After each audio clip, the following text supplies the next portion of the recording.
And I remembered. Waiting for Jonathan to.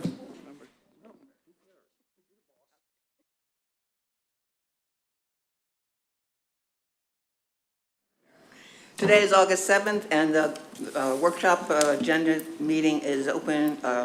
It's called to order at 2:30 p.m. Will the city clerk please call the roll?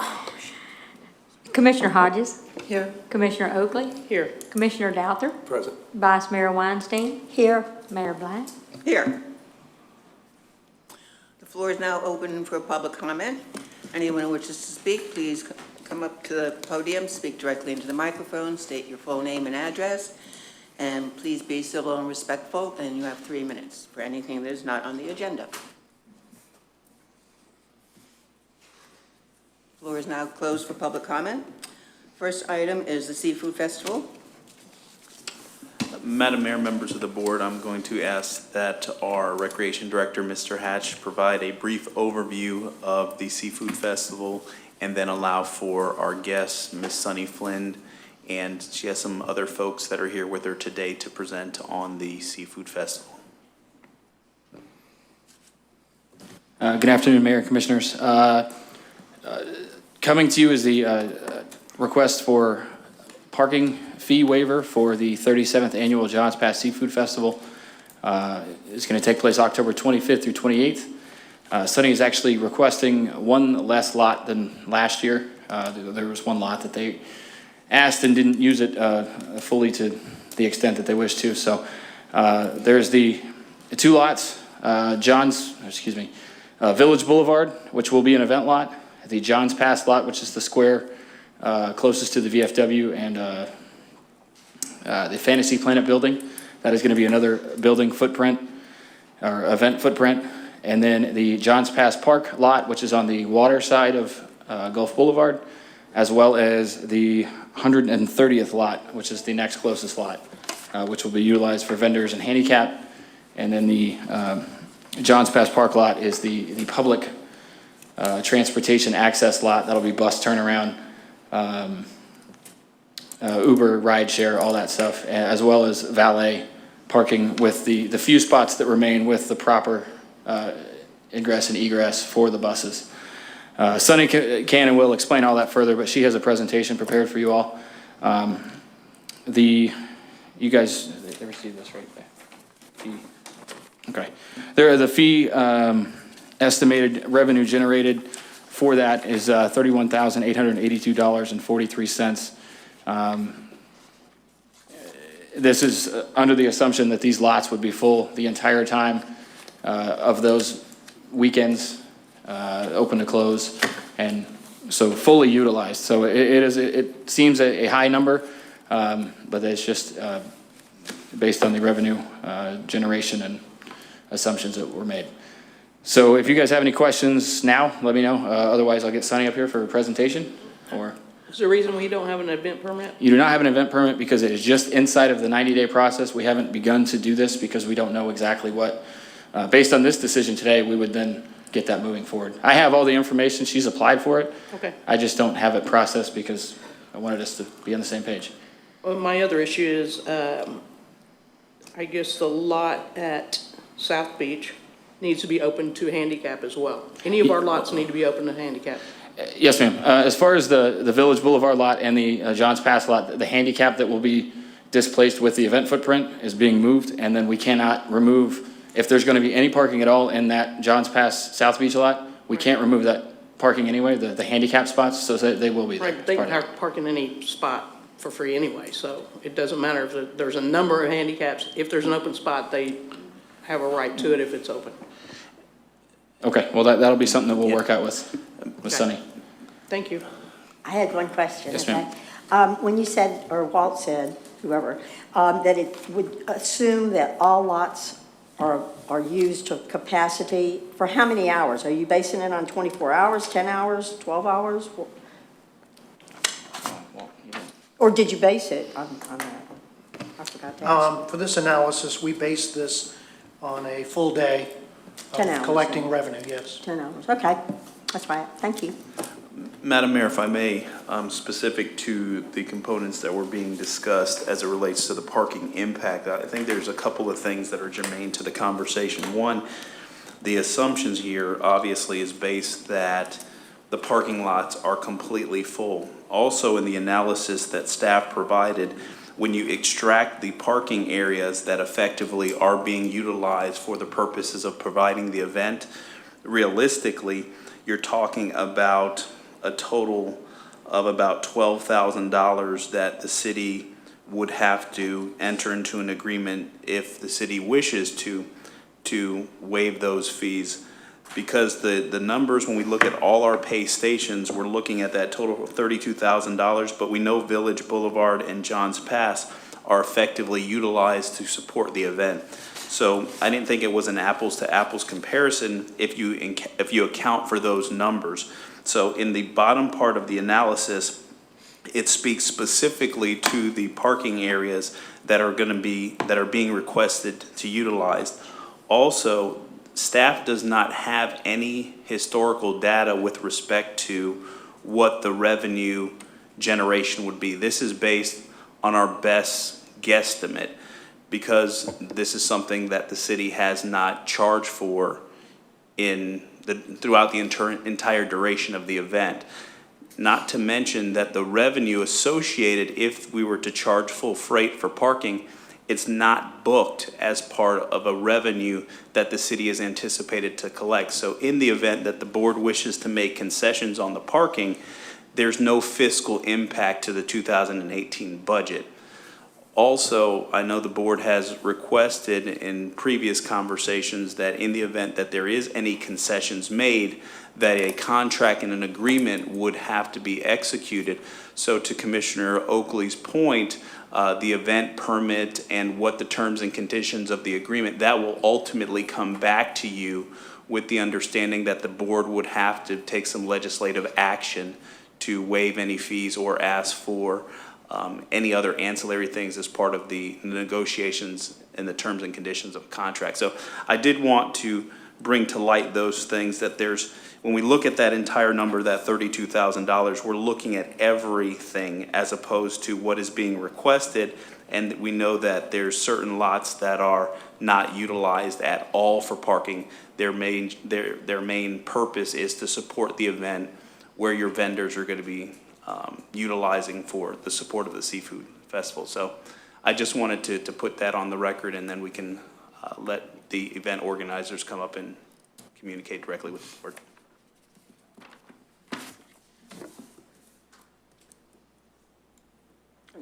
Do you have any more? That's it for me, I guess. Okay. Sunny?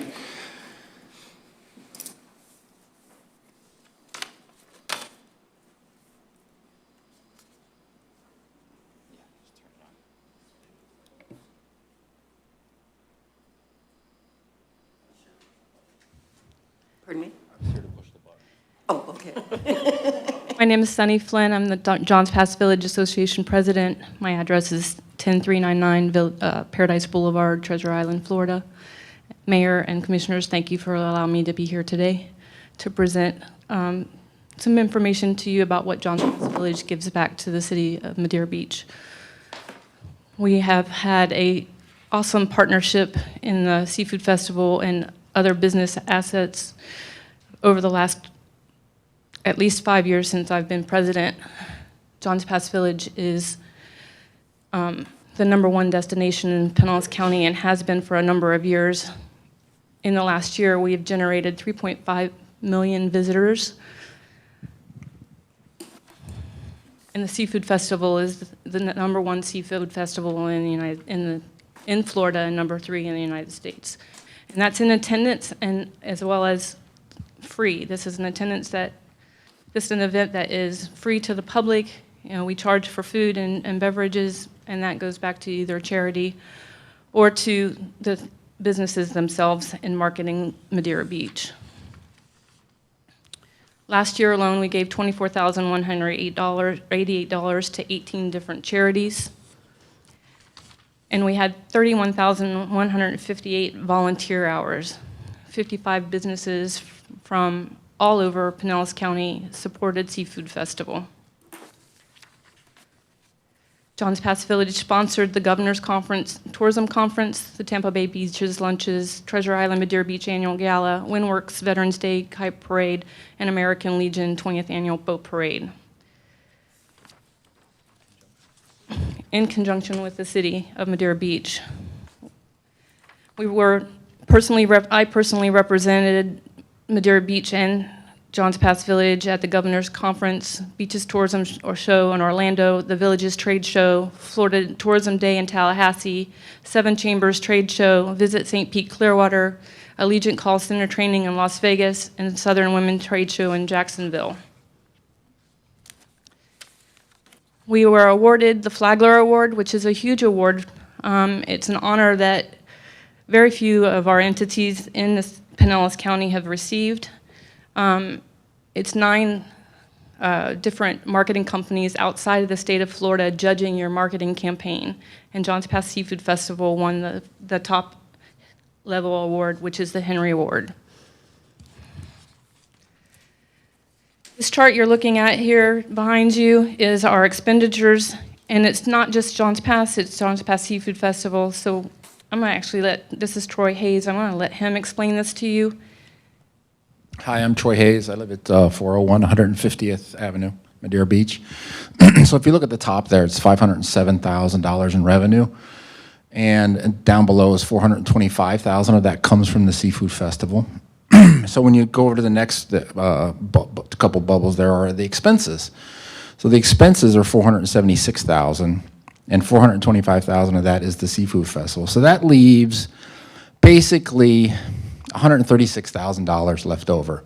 So $78,000 of that is spent on advertising Johns Pass, and $58,000 is spent advertising the Seafood Festival. So $136,000 was spent last year to advertise Madeira Beach and the Johns Pass and the festival.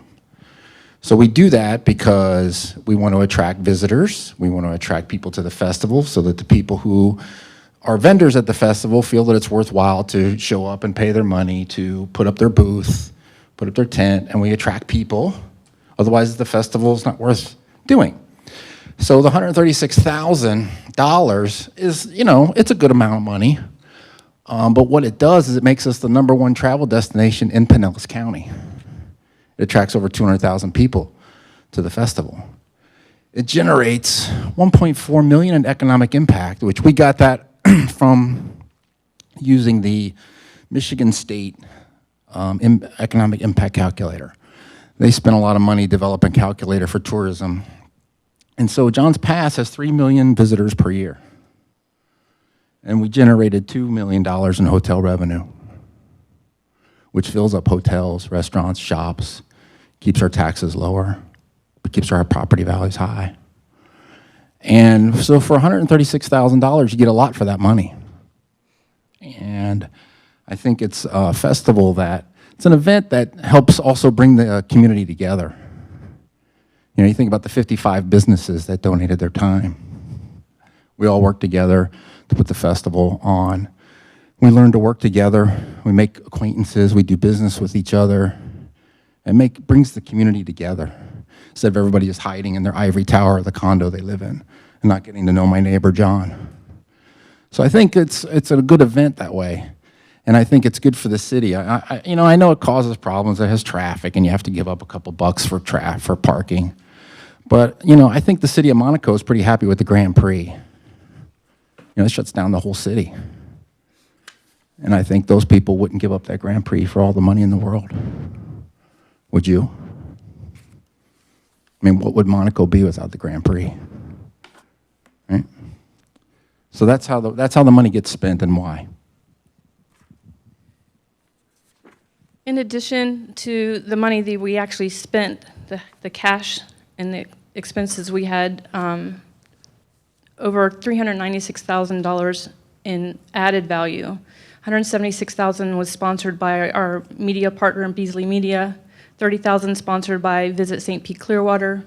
We had $45,000 in sponsored marketing with Bright House, $7,500 in sponsored marketing, Creative Loafing, and another $2,000 with local media. The distribution of collateral on is all over the United States, bringing highlight to the best beach, and in my opinion, it is absolutely the best beach, Madeira Beach. As we go through the digital campaigns, if you understand what impressions are, this added value definitely hit home with all the impressions. And all the following slides are just showing you what it was. National Geographic Traveler, which is an upscale magazine, had 18 million impressions alone. I gathered a little over 2,000 emails from that, asking what we're doing and what events are going on in Madeira Beach. And we do have a constant contact that we stay in contact with them at all times. Our other marketing channels are Free Beach Ride, Beach to Bay Aerials, Clear Channel at the St. Pete Clearwater Airport. We have a 30-second commercial going. Our website's mobile friendly. We are on Facebook, Instagram, TripAdvisor, Yelp. So let's go over what's new this year at the festival. Thursday night is Flavors of the Gulf. It's 20 restaurants from around Pinellas County and 20 craft breweries, all local. It's a ticketed event. It starts at 6 p.m. and it goes until 9 p.m.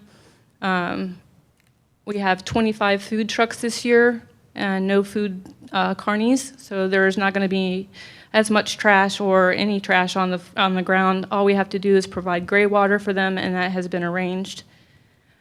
We have a fishy 5K on Saturday, and then we have the bartender mix-off on Thursday night. So the big question is Madeira Beach willing to continue to invest in, as it has for the past 15 years through multiple administrations, through the John's Pass Seafood Festival, a nonprofit event that attracts over 200,000 people and has $1.4 million economic impact on the city. And we hope so. In unity, we all succeed.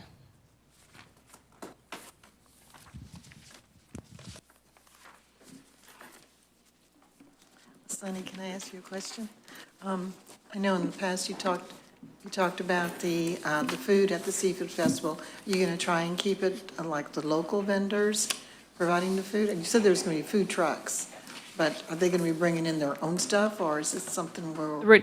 The food truck contract that I hired with Tampa Bay Food Truck Rally requires they use local fisheries only. Okay. They have a list of 5 fisheries that they're allowed to use. Okay. And then we will have, we're promoting Florida Fresh, so we will have food station, 2 semi-trucks over in John's Pass Truck Park located for those food trucks to keep everything fresh and safe. Okay, thank you. So that will be the only food, so just the ones of the food trucks, nothing? That's correct. Okay, that sounds great. I have a question. And the food trucks that come in, if they have to buy, they'll buy all their food then, is what you're saying? Is that what you're trying to say? Is that they'll buy all of their product from one of these 5 named fisheries? And Not- what would you do if they don't? It's required, first of Okay. all, and it's just the seafood. It's the seafood, not, So they'll bring all their potatoes in and their they coleslaw can and bring, stuff they like can that. bring their produce in. They'll actually buy the fish. They are required. We have given the food truck people that are running the event, because Food Truck Rally is under contract with Seafood Festival. They are manning it, they have people running it, and monitoring it, and they're also keeping an eye on our money. So they're keep counting the tickets, addressing any issues that I have. So I go to their boss, and if they're not buying it, then they're asked to leave and forfeit all profits.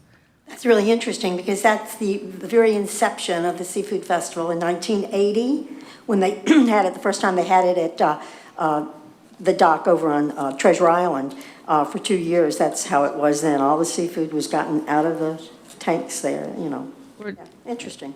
Thank you. Sonny, could we get a list of the charities, the 18 charities that you donated to last year, please? I can get you a list. Second question, you talked about valet parking on South Beach, and how does that work? There are going to be very limited spaces in Johns Pass Park to actually park. We've hired Courtesy Valet, which is City of Madeira Beach has used them in the past. The reason we're going with valet is because it is a public drop-off. We don't want people pulling in while the buses are trying it to pull in, Ubers and all of that. So we have to use a valet to keep public safety. And the split, we have a split with Courtesy Valet. They get half, and we're donating half to Madeira Beach Rec Center. But excuse me, if there is any handicap that pull in there, they need to be. Absolutely. Okay. The problem we had last year with handicap was that it was in Johns Pass Park, and even though we had banners and we advertised it, no one saw the banners. So that's why we moved the handicap strictly up to like. It's any lot that you all take over. That's understandable. I got a few letters last year over it, and So we're identifying with large banners on 130th. You can see it. It's right across from Johns Pass. We have identified 25 parking spots for them to park in, which is more than what they had last year. I heard the same thing. I listen. So I try to make changes and adapt to what the complaints are. You know, over the years, there's been some bad seafood festivals, but in the last 3 years, we've done a lot and grown it well, and I appreciate the time. I think you've done a great job, too. Are the trucks using city electric? Are they plugging into city electric? The trucks are actually using their own generators. And last question is that last year we requested a P&L from you guys at the end of the festival, and we never received it. Can we get one? Can we make that part of the contract this year? Absolutely, we can incorporate that as part of the agreement. Okay, thank you. One more question I wanted to ask you. When you mentioned about the cooperation and the individuals with the other businesses, the 55 businesses that y'all have worked with, I know it, in many past years, it seems like, it doesn't seem like it is. A lot of people have mentioned to me, a lot of the merchants and the shop owners have mentioned that they either want to close for the seafood festival, they don't even want it because they say, or they have in the past, okay, and I'm sure you've heard the same things, they have in the past, there's been vandalism in their stores, the vendors compete with their same products that they have in their stores, and that they're not looking for it because the only people who make money on it are the beer vendors. So I'm just wondering if you've had more conversation, I guess, with some of those people during this year or this past year, okay, to get some of those, you know, discussions either underway, or had you discussed that in the Merchants Association? How do you handle that? We do discuss it in the Merchants Association meeting, but I also go door to door with a letter and email. So we're in constant communication with the merchants. It's gotten much better. You know, we had some parking issues over the years, you know, where you're blocking my street and I can't get gas and I have to close. So I do listen. We provided parking spaces for all of those vendors last year. They were much happier. Last year was the first year I actually had 10 people come out to the street. I'm like, come out to the street. You don't think you're making money? Come, you have a tent space. Come out to the street. It's their option as a vendor, as a merchant. So. And you don't charge them additional for that? Okay, I was just curious. No, what we've done in the past for any of the merchants that are part of our members or otherwise is that it's a $250 in-kind donation to charity for our charity raffle, so we can raise money. It's all fundraising. Okay, and you're charging the outside vendors, what'd you say, $325 or $375? $375. And all, okay. Okay. I have fewer vendors this year. It's fewer than we've had in the past because of the food trucks. We think that's what we need to draw. It's a food and music festival. The arts and crafts, they do hurt some of the businesses. That's not what we're there for. We're here to promote Madeira Beach and promote Johns Pass. Sonny, on the garbage pickup, are you going to be sending that out to a local company? We have hired Extreme Clean again this year, and we're working with a private labor contractor to provide help to make sure that we have enough people keeping the streets clean. This year we've changed our beer sales from draft beer, where you have cups all over the ground, to aluminum bottles, and we're working with a recycling company for the aluminum bottles. Nice. I like that. So nobody's buying the recycle. Recycling. Recycle.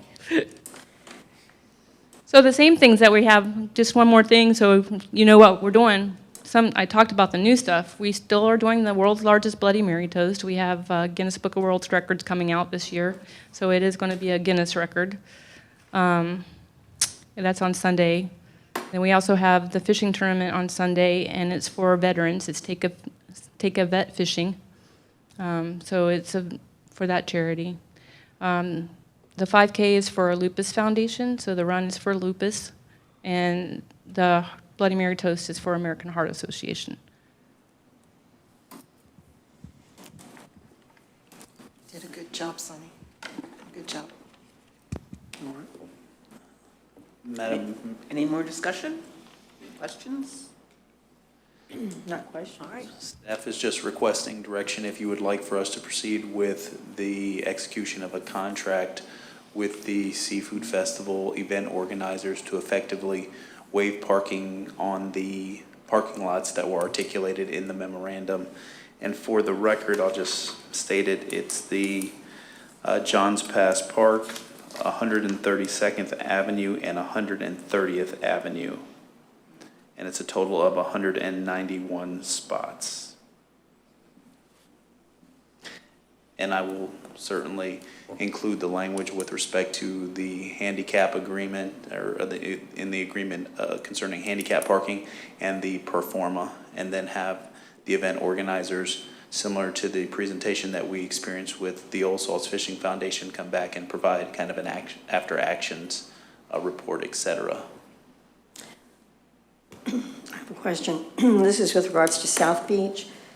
Y'all talked about this thing with this Uber and taxi and Lyft. I can understand it with the buses, but I don't understand this 89 spaces that has always, since the village has been closed off, it's always been used for buses to turn around. But I don't understand why, who says that we have to give that 89 spaces for, for Uber or a Lyft or anything like that?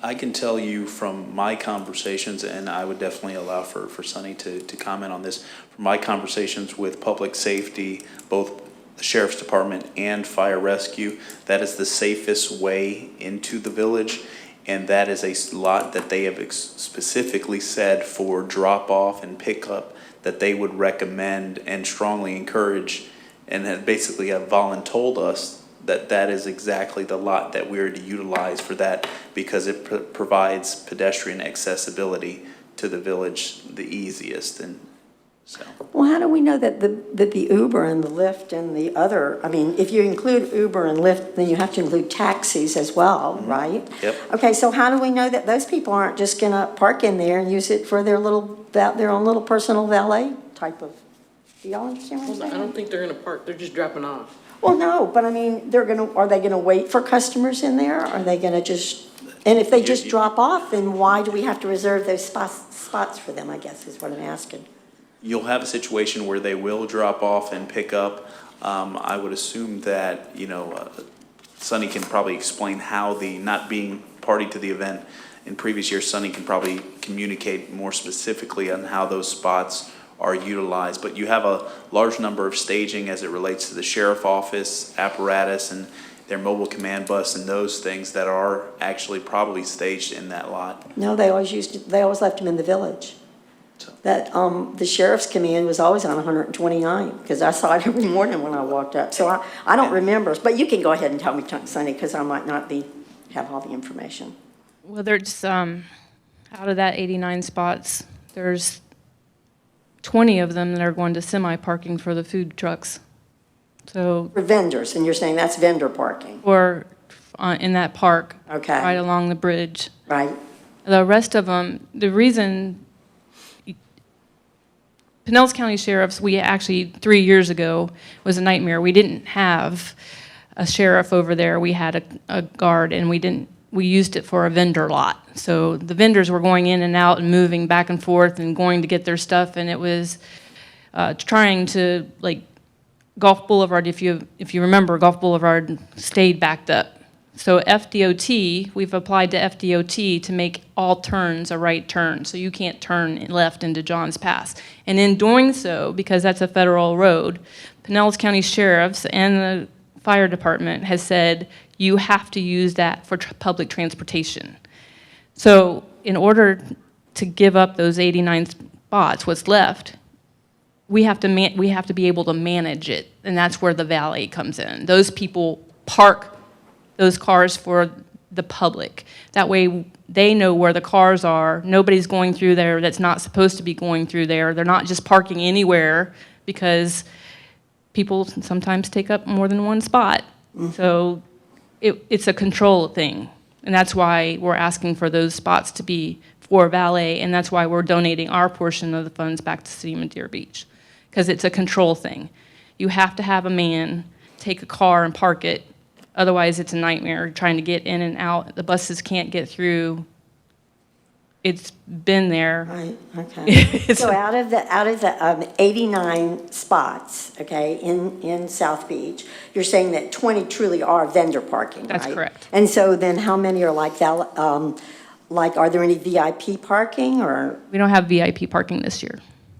Okay, because what I'm trying to get is that I don't want to pay for, I don't want, you know, I don't want South Beach to be included, okay? That's what I'm trying to say. So I'm trying to understand what your rationale is, okay, for, you know, for requiring that. So did FDOT or DOT mandate it? I mean, did they send you something? Can we see something for future years that says, so I can get it out of my mind, you know? And I can get Pinellas County Sheriff's to tell you that we have to do No, I it. want somebody to tell me in writing that we. No, I can, Oh, no, I okay. can't, Yeah. I can get it in writing from the special events team. Okay, cool, because it would just not cause any more confusion, you know, it would. Yeah, the public drop-off last year, even last year, we thought we had it all worked out, that it was just valet and buses only and whatever, and then we had a different spot for public drop-off, and traffic is not fun, and Oh, I know. we're trying to make it as easy as possible. And to a previous comment that Ms. Flynn said concerning the right turns, that also has to be signed off by the Sheriff's Department. So they're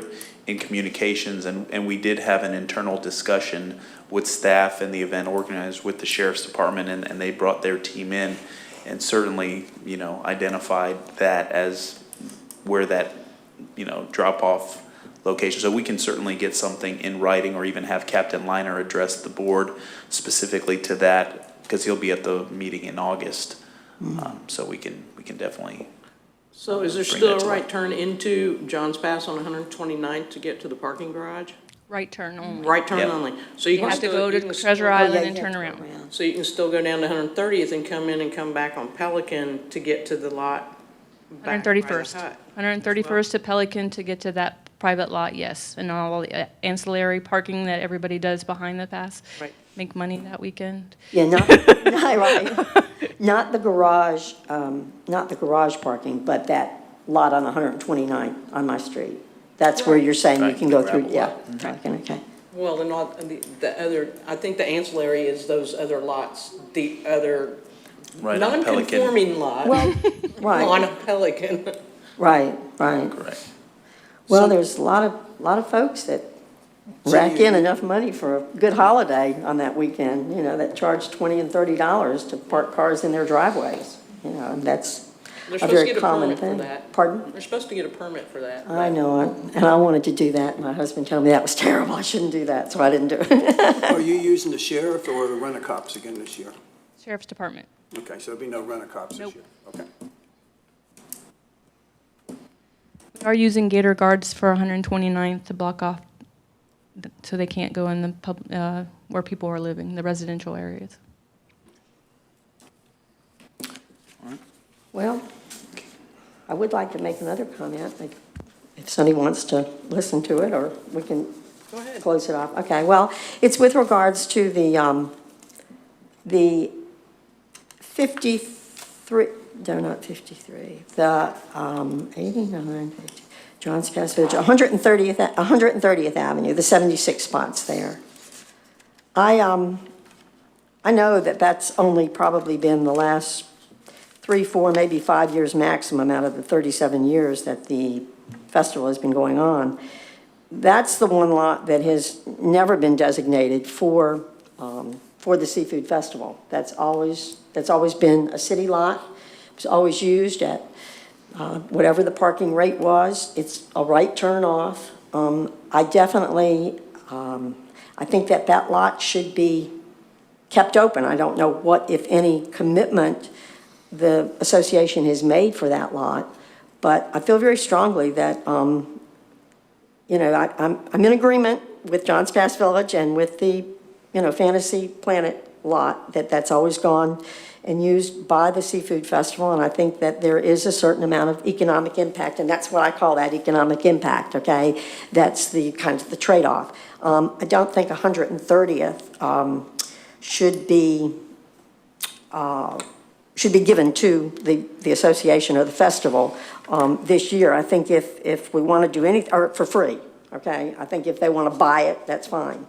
If they want to buy those 76 spots, that's fine in there and use it for whatever they want. But I've thought about it, and I'd like to suggest that in the same way that y'all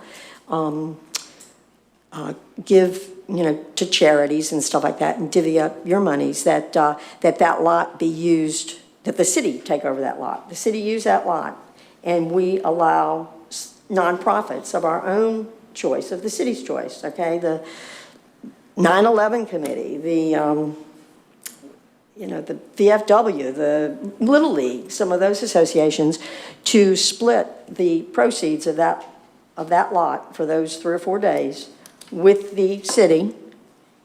I think it's something we might want to consider to allow, well, To allow other organizations to get involved. to get involved in it, yeah. What's going on. I think that that's what it's all about. I know that before, I don't know how long, Sonny, it's been that I know it's not more than 3 or 4 years that the association probably, you know, that the city gave it to the association and said, here, we'll let you use it. But, I mean, I think that that's something that the board, that we need to consider doing, is allowing not the association to have those 76 spots, but to, and neither have, and I don't think you're even asking for it, but I remember in previous years, that 26 spaces at Gulf and 132nd, okay, I do remember they've had signs that have said VIP parking or valet parking, okay? So someone's using it besides individuals, okay? In other words, you can't just go in there and, you know, put your 4 hours in there or something. But there was 26 spaces on Gulf and 132nd and 12 spaces at Gulf and 133rd, and I just want to make sure that those are not, you know, that those are kept by the city. You got me? I mean, do you understand? We're not using those lots. Okay. We've actually used it 1 year, and it was a horrible That's idea. Yeah, well, sometimes. 130th we've had for 4 years, and it is and we're delegating it to our vendor parking, our arts and crafts vendors. We have no other choice, other parking choice. Well, I do think that 76 spaces is something I feel is very important to have more community buy-in to the event. It encourages more, well, it just builds up the event, I think, for other organizations. It helps Little League, for instance, if they made $11,000 on the 4 days or something like that and split it with us, or if they make $20,000, whatever they make. I think that 9/11 committee, you know, like I say, the Little League, even that Save the Turtle thing, you know. I would like to comment on that. We actually had the Little League with us last year selling water, so they raised funds that way. We have the Veterans Day Boat Parade. They come in and put a booth up.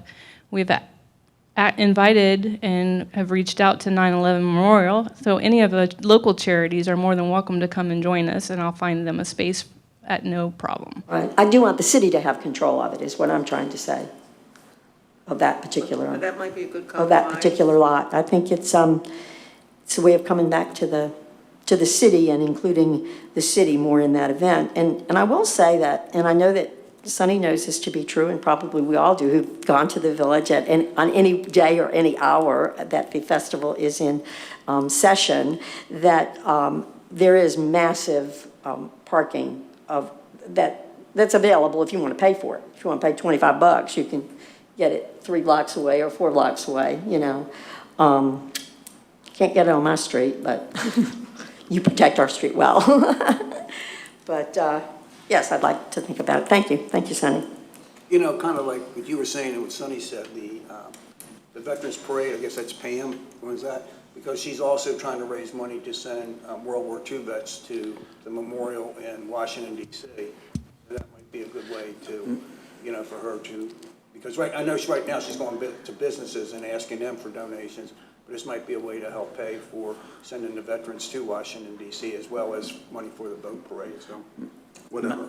Madam Mayor, if I may, with respect to this particular issue, in the event that the city is to run that particular parking lot or partner up with our nonprofit entities to manage that parking lot, there is some resources that would have to be deployed, and there is some hard costs that are associated with that.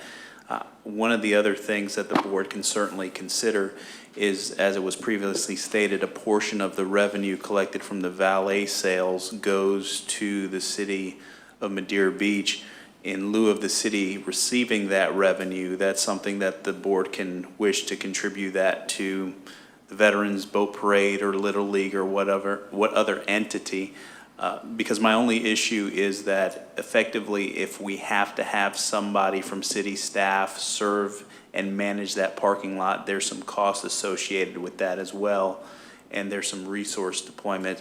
If the event organizers are going to take the full responsibility and the management of those lots, and we can still effectuate the end result to getting some type of financial contribution to the nonprofits in our community, you basically can get the same result and not having to, because I would have to definitely probably have to schedule folks to be there for the duration, because we would not probably have a situation whereby the nonprofit would be out there all by themselves doing the management of that lot. Because with the Seafood Festival, what we'll do is, in our agreement, effectively, it'll be a hold harmless. So if anything happens with respect to the lot or any activities, that they have to add us as additionally insured, et cetera. So there is some risk and liability associated with if we carve out that one piece and some costs associated with it. So staff is prepared to do whatever the board's pleasure is. I think we should look at it maybe next year and put together a game plan in how to, I would rather see these people involved, see the Little League guys involved in you know, the entrepreneurship of running a parking lot, or, you know, the 9/11, but I think it's too soon and too quick to jump on it right at the moment. But if we looked into it next year and tried to put a game plan together, then I think we could better serve all the groups, and, you know, maybe a different group every day, and then the city's involvement, and all those things that Jonathan was talking about.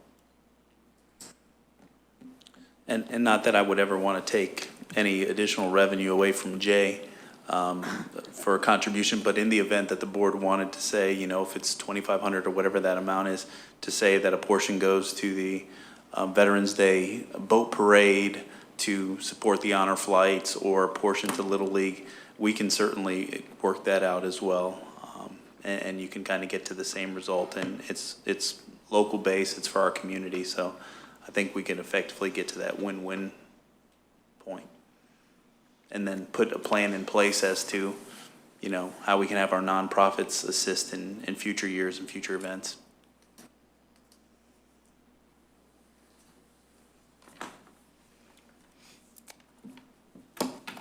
Well, thank you, Sonny. We have a decision to Good make job. then. So is there direction from the board to proceed forward and draft a contract and bring that back for you to ratify at the next meeting of the Board of Commissioners with the waiver of the parking fees for the lots that were articulated in the memorandum? I'm not in agreement. With the handicap stipulation, with the, what was the other one? Yeah, with the handicap. Yep. Okay. And the pro forma. And with the, Yeah. yeah, the pro forma. Okay.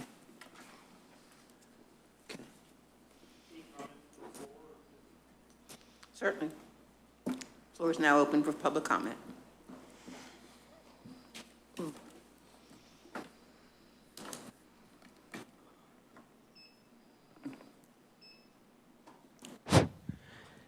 Good afternoon, Robert Preston, 425 South Bayshore Drive. I'm in support of the Seafood Festival. I think it brings a lot of goodwill to the city. One point about Mrs. Weinstein and the parking lot. Sonny said that it was for the vendors, but you didn't give an option for where those vendors were going to go. So you create a problem, but you don't give an answer to resolve that problem. So, you know, that's one of the things that if you're going to take something away, you ought to give another option. The other thing is for the city of Valdez, if you went to Gulfport lately, almost every one of their light posts say, "Welcome to Gulfport. Welcome to Gulfport. It's a great place to be." And you go downtown to their places, they're happy to see you. And I would like that to be part of Madeira Beach. And when you have these seafood festivals and you have these other big events, if somehow we could generate some type of trolley for these events to go from other parking areas to the event so that people have access. This is parking for the seafood festival. And provide some type of transportation for these people and visitors to our city. I think it would be hugely advantageous to everyone, both the citizens, the vendors, the businesses. I think it would be a win-win situation. And I think we ought to really look into that and see if we can provide some type of transportation. Because that money comes back to you in taxes. It's not, you're not giving stuff away just for free. It comes back to you, and it makes this city a great place to be. Thank you. Thank you. We Sonny, always, Sonny, don't you guys We used to- provide buses? Yeah, you provide buses, right? I remember that.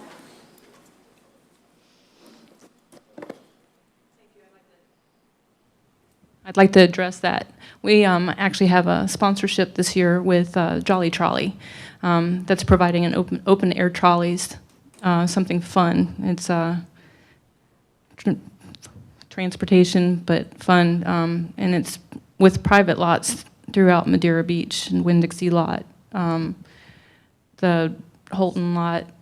We have the church on the other side of the bridge that will be parking volunteers. So we have transportation going from there. So it is a sponsor. School, Not Madeira Fundamental. we usually had them. We normally do.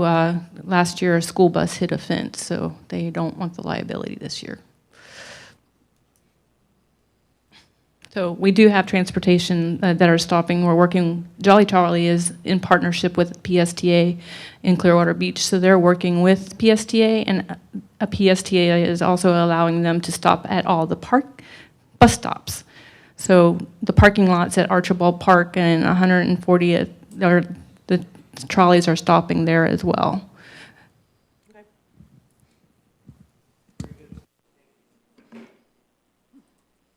Thank you. That will be a wonderful addition. Yes.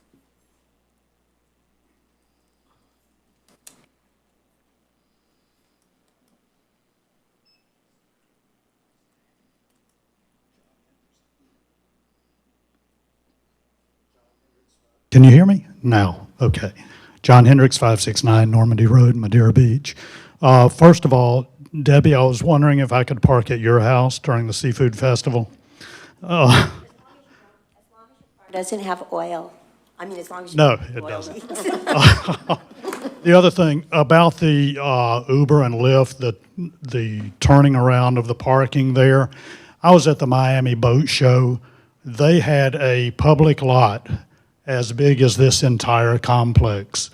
It was closed off to public parking, but they had Uber and Lyft coming in and cabs and buses, and it was a machine. It worked as smooth as it could be.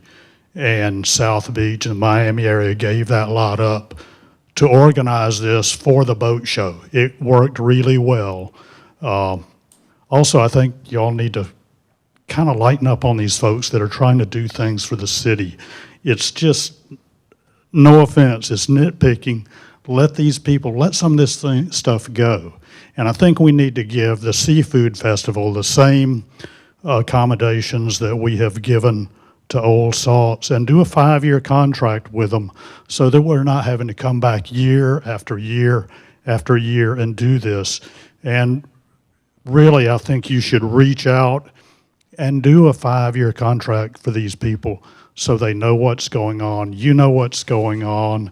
If you need to tweak it a little bit the next year, I'm sure they'll work with you. And I think you should work with them. This is a part of Madeira Beach. It's 37 years old. That's older than I am. And so, come on now. So I think you've got to accept this as a part of this community and embrace it and not beat it up and chop it up and slice it and dice it. Let's get this thing smoothed out. Let's smooth things out in this city and stop micromanaging these people. Every time they come up here, it's like, oh my God, I've got to go up to the BOC again. And ease up and bring this city together. Thank you. Does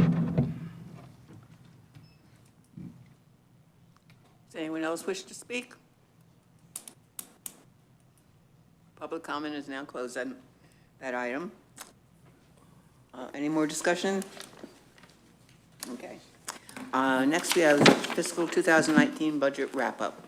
Good.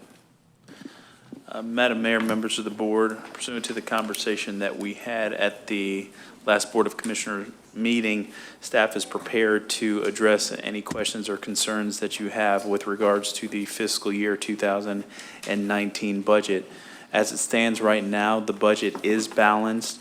We have some simplistic tweaks and modifications that we need to make in order to have the document prepared for your review. It's staff's goal to provide you a draft budget in your hands for review in the later part of this month, probably by August 23rd, if not sooner. We just have some minor tweaks that we need to make. The finance director has some information that was requested by the board at a previous meeting specific to the rollback rate and the revenue that the city is getting with the 7.5 or 7.8% growth in ad valorem taxable value. So at this time, Director Pierce will take over the presentation, and Director Pierce and I will address some of the questions and comments from the board, and staff is also available if needed to address any of the other inquiries the board has at this final workshop. Madam Mayor and Commissioners, we really didn't know what the commission really wanted to address today. We do see it as a budget wrap-up, kind of be proactive and giving you some information today. We did send out, or I did send out you an email which indicated, based on the previous meeting, when you approved the millage rate of 2.2000 mils, we did notify the, and we set the meeting dates in September. We did notify the property appraiser through the ETRIM process, which is the DR 420 that I sent to the commissioners, which indicates the millage rate that was adopted and the meeting dates. And it also shows that the rollback rate, which was a question at the previous meeting, at 2.0514. And in the handouts I provided, on the next page after that DR 420 form, one more time, and I did provide this before, the 2019 estimated ad valorem calculation. And basically, we're using the figure that was provided to us by the property appraiser back in June, and that's 1,260,840,536. When you apply that to the millage rate of 2.2, you get 1260841, and that's how we're building our budget based on 90 and 95%, which comes to 2,635,200, and that's what we're still using. Now, I will say this, that in talking with the property appraiser, they are still adjusting values even as we speak. Those values will change a little bit as we head into September. And so on the tentative budget, this might be adjusted again, not significantly, but could go up or down either way, but again, it won't be significant. So applying that number to the 2018 actual we received, that 2.4 million, the projected estimated increase that we're expecting to receive is 189,157. Again, we're basing our budget and planning for 95%, taking in consideration that there might be, and all municipalities do that, and I explained this last year as well to the commission, and typically you have 5% that, delay in paying their taxes, but eventually we have a good track record here of receiving all tax revenue. On the next page, actually, I'm turning the dollar figure of the rollback rate of 2.0514 into a dollar figure and rounding it up, and that's 2,457,200. And when you compare that to the millage rate that I calculated that we're using for the budget, there's basically a decrease of 178,036 if we went with the rollback rate. I don't know if there was anything else that was planned as far as questions, and I guess we'll just open this up. Commissioner Weinstein, or Vice Mayor Weinstein, did indicate in an email some questions, and maybe we could go over those first, if it's the pleasure of the mayor and the commissioners. Absolutely. The first question that Commissioner Weinstein indicated was a holiday schedule where she's indicating the employee handbook does not address the day in January, and in parentheses, I think January 26th, that employees were off with pay, and in 2018 for a holiday called Pat Shantz Day. And I guess Commissioner Weinstein is questioning that day and the staff that was off previously. I will tell you this, we did, based on this question, we did do some research, and the staff that had to work that day or staff that got the day off, basically the cost of that was about $12,600. And if I may, Madam Mayor, to jump onto that particular comment, we had conversations with a member, and I think it may be the entire position of the Civil Service Board to effectively remove that as a city paid holiday. What staff is recommending and what we will be bringing forward, if there's consensus from the board, is a resolution that honors Mrs. Shantz's memory and makes it almost a day of good deeds, where effectively we here in City Hall and other departments will have a community project. So that day we will go out into the neighborhoods, we'll go out to the community, we'll clean the beach, etc., and actually have it as a work day where we're actively participating in the beautification of our community.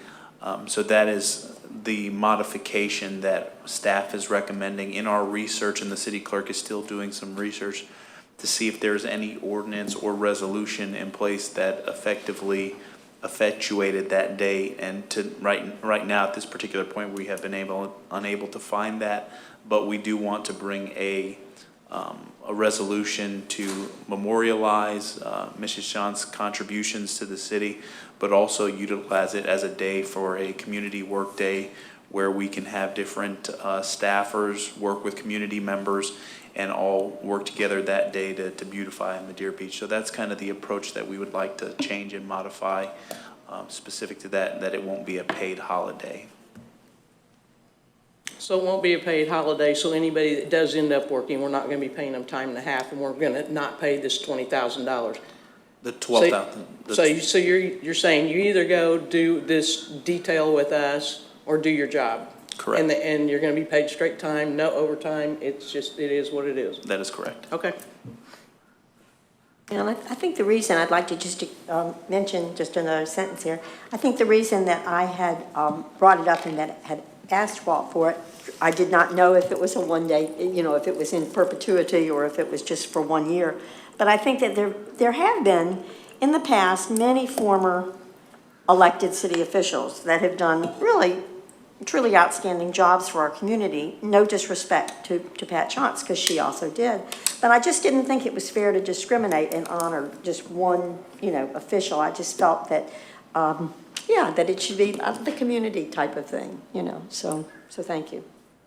Maybe we need to change it from Pat Shot's Day to Madeira Beach Day, Give Back Day, or something like that. So we're honoring everybody. Yeah, more to honor of all the people that have been in the past that have done great contributions to our city, and There have been a lot, there has been. Could we do that? I mean, is that a thought? If it is Have you done that in any other communities maybe, or?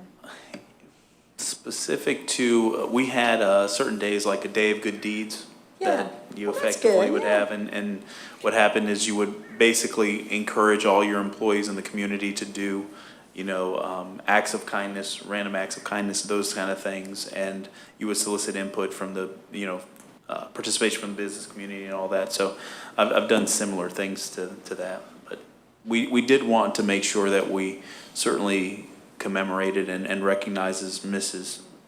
Chance's commitment to this city and the sacrifice she had made. But when we looked at the fiscal impact and even some of the conversations we had internally with staff, is that she certainly would be the type of individual that would want to see us working towards the betterment of Madeira Beach and the beautification of Madeira Beach. So it's more in line with some of the stories that staff has communicated to me about her legacy. So we certainly wanted to recognize her legacy and do something that we can all rally behind as a community. So if it's the board's pleasure as to if you would like to call it, Day of Good Deeds or whatever you want to call it, or, Pat Chance Day, it's certainly the pleasure of the board as to how you wish to proceed. Community Day. I think we do honor her. We have a whole commission chamber and a big sign there, and that's quite a big honor right there. Right. And I like the idea of going forward and having whatever we want to call it. But still, we should say we are honoring all those people who have done so much for our city, and we're all going to get together and be part of that, helping the city. I think we should all bring something and encourage the public to bring something up to recognize somebody that they remembered, like Warren Sturgis or Tom DeCesar or Marv Merrill. There's so many great people out there that have done a lot of things. Arnie Alloway, John Wilbur, So it's everybody has a story that's been around, has a story about how these people affected their lives over the years. Hugh Lamont. Hugh Lamont. Hugh Lamont, yeah. I was about to say that. Yeah.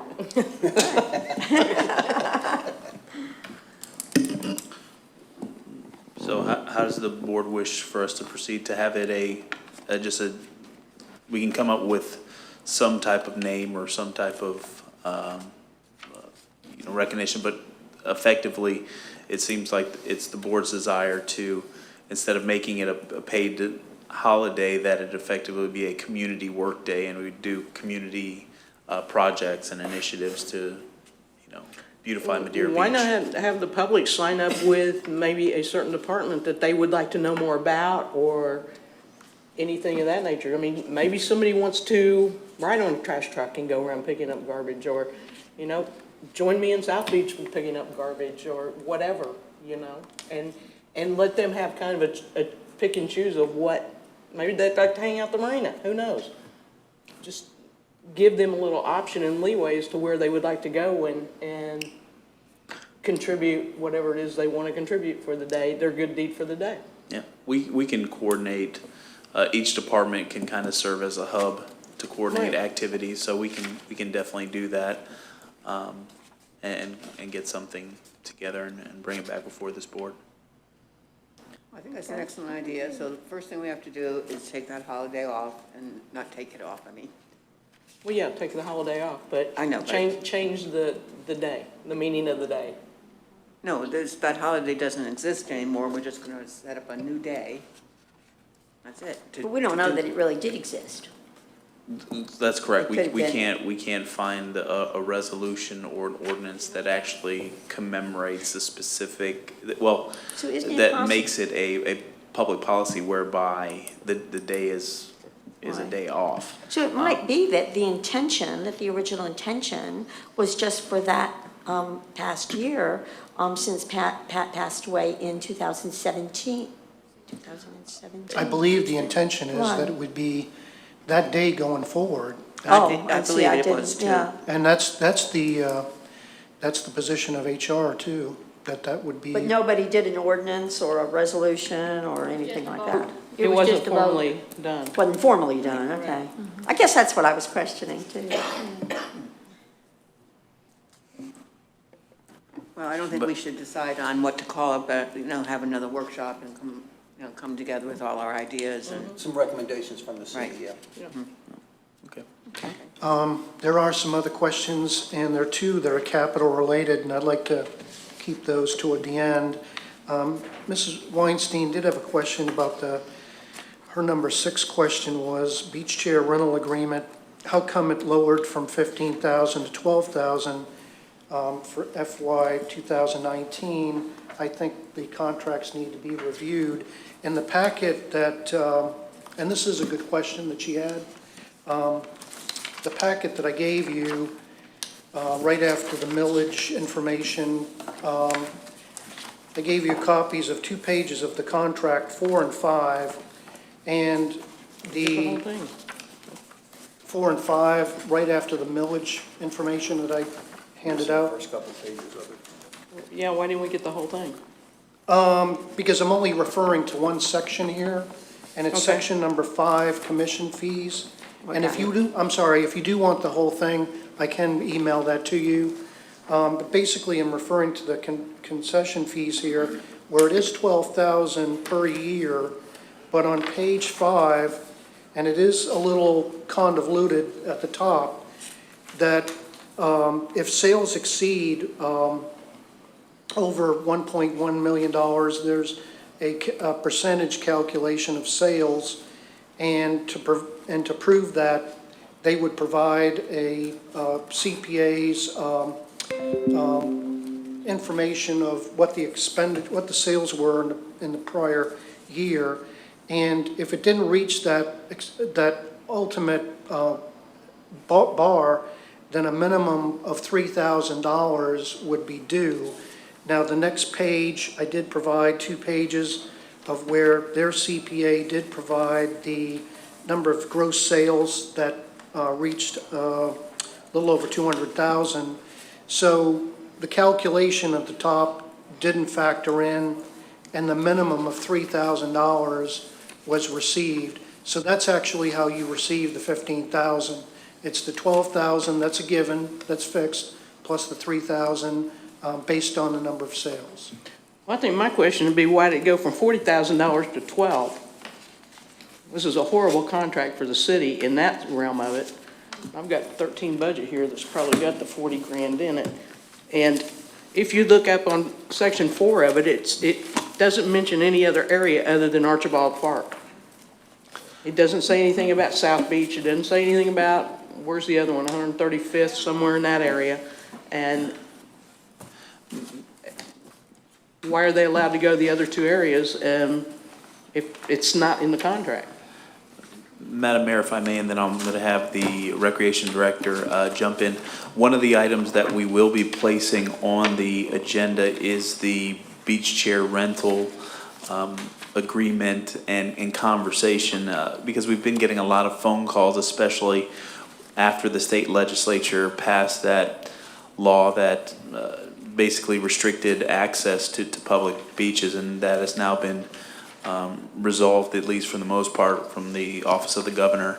So we are going to bring this back to the board to have some additional conversations, because we're getting some inquiries and some complaints, and the Recreation Director has been on top of this, working with legal. So if I can let him kind of provide some insight and perspectives, because he's become intimately familiar with this contract and this agreement. Okay, First, to speak in the Archibald Park section. Commissioner, you and I believe you and I spoke about this once before, and to your point, it's not in the 2 pages that are copied here. There is one line in the contract, and I can't remember what section it is. I don't have it in front of me. I apologize. But it does say Archibald Beach Park and numerous other beach access areas. It's very non-specific, but it does open up for them to have access to those areas. I never saw that. Yeah. Oh, I don't have it now. Okay. As far as the other comments, we do currently have 3 beach concessionaires operating on the beach. I went through on a property-by-property basis through the Pinellas County Appraisal's Office, based on the locations advertised on their websites and what we see out there, and basically put together a spreadsheet that showed who had access to what beach, whether it was the city, whether it was the condo, or the county, and have put all that information together, and then Ralph does have it right now and is reviewing it for us. So at that point, we will we'll effectively, based on his legal determination, we'll take action. If there's more beach access for us after this conversation, there's a good possibility we will discuss with this concessionaire or whoever else to expand those services. But as far as that concerned, we are aware of it and we're taking care of it. And with that change, we would see ideally an increase in this revenue in the future. When does their contract come up for renewal? I do not know that on the top of my head. Is that in It's here? a 3-year agreement. 3 year? It's a 3-year agreement, and I believe that this coming year would be the end of that agreement. Thank you. And after this year, it would have to be, Renegotiated or whatever? Yeah. Okay, I didn't know if it was the last. right, After 2019, yes. I did read in the contract when I read it one time, it is an at-will contract. So, I mean, if we want to get rid of them this year, we can. But I mean, for $12,000 for 3 lots, when we're getting $40,000 for 1 lot, there's something wrong with the math there, big time. I only wanted to explain Mrs. Weinstein's question about, because I think Well, she you saw. opened up Archibald Park. Is that when Jason ran it? Was that when Jason ran it? And of course, like it was stated by staff, is that, you know, we've done some research on this particular issue and think that there's some minor things that we can make, or minor tweaks we can make to effectively increase the revenue collection on the city's side. But to the recreation director's credit, he's literally gone through every property on the beach and looked at aerials and actually has gone out there and seen where some of these chairs are located. So we'd like to bring it to the board and bring the entire contract and get in a more substantive discussion and then get direction from the board as to how you wish to proceed. But it obviously is something that I think we can do some rearranging and some contractual language and better leverage our position as a partner in this relationship. You know, if you go down to the beach on most days, he has his stuff set up almost down to the water line. And, I mean, they're right on top of one another. And if you go down there, you know, there's really no place for a person to go that's taking their own umbrella or just wants a beach towel to lay out there or whatever the case may be. You know, I think. Usually like 4 rows at some days. It's And- 4 rows and it comes all the way down to the volleyball courts and there's, the people that have their own chairs are just packed in there. And Director Hatch has done even some research on that and has seen that some of our folks are for the most part, are pretty good with regards to where they place their chairs. It's some other entities that are, you see the encroachment and don't, you know, put items up. And so there's a lot of things that we want to bring to the board, and I think there's some things that we can educate the public on, because not every person out there with a lawn chair and an umbrella is a, you know, a city vendor or doesn't have a business tax receipt, those types of things. So there's some policing that we need to do, but again, we'd like to bring that to the board and show you the research that has gone into this particular issue, because it is an issue that we hear from your constituents and the residents pretty frequently. Thank you. Yeah, I agree, and thank you for going through all that research on it, because, and I wasn't even thinking about Archibald. I mean, I was paying attention to the property, south of 140th, for instance, and paying attention to that, to all the beach concessionaires there. But I just want to be fair to the, to the tourists, certainly, and then to our city. So I appreciate your, keeping on top of that. Thank you. While Jay's up here, number 7 on Commissioner Weinstein's, or Vice Mayor Weinstein's list is recreation. What is indicated here is $956,700 from general fund to recreation is way more than a city of 4,200 population should fund to recreation. Only 15 to 20% of users are from Madeira Beach. Bump up the fees next year for non-residents. We've shown this to Jay, and Jay, do you have any comments about that? Yes, I actually went through this. The usership, you said 15 to 20% it's about 18%. It's a little over 500 residents, that number is. The unfortunate thing about this number, and I wish there was a way to keep track of this, is it doesn't count the folks walking through the park, utilizing the basketball courts, utilizing our free public facilities, the dog park, the beaches, et cetera. So that's just the paid usership fees for the activities that we have out there. So as far as bumping up the fees for non-residents, we do currently have a resident, non-resident fee structure. We don't offer a recreation card traditionally like a lot of the other recreation centers have. We've been through the conversations, the research, and and we're willing to look into it again, but at each time that we've done it, it just hasn't come to the point where, based on the investment, the staff training, the time, everything that we would need to get it running, and getting the feedback from others who operate with a card of some kind, and making sure that you're scanning in and out every time we do something, it starts to lose its value as far as what we would invest. Again, it's something we can look into it.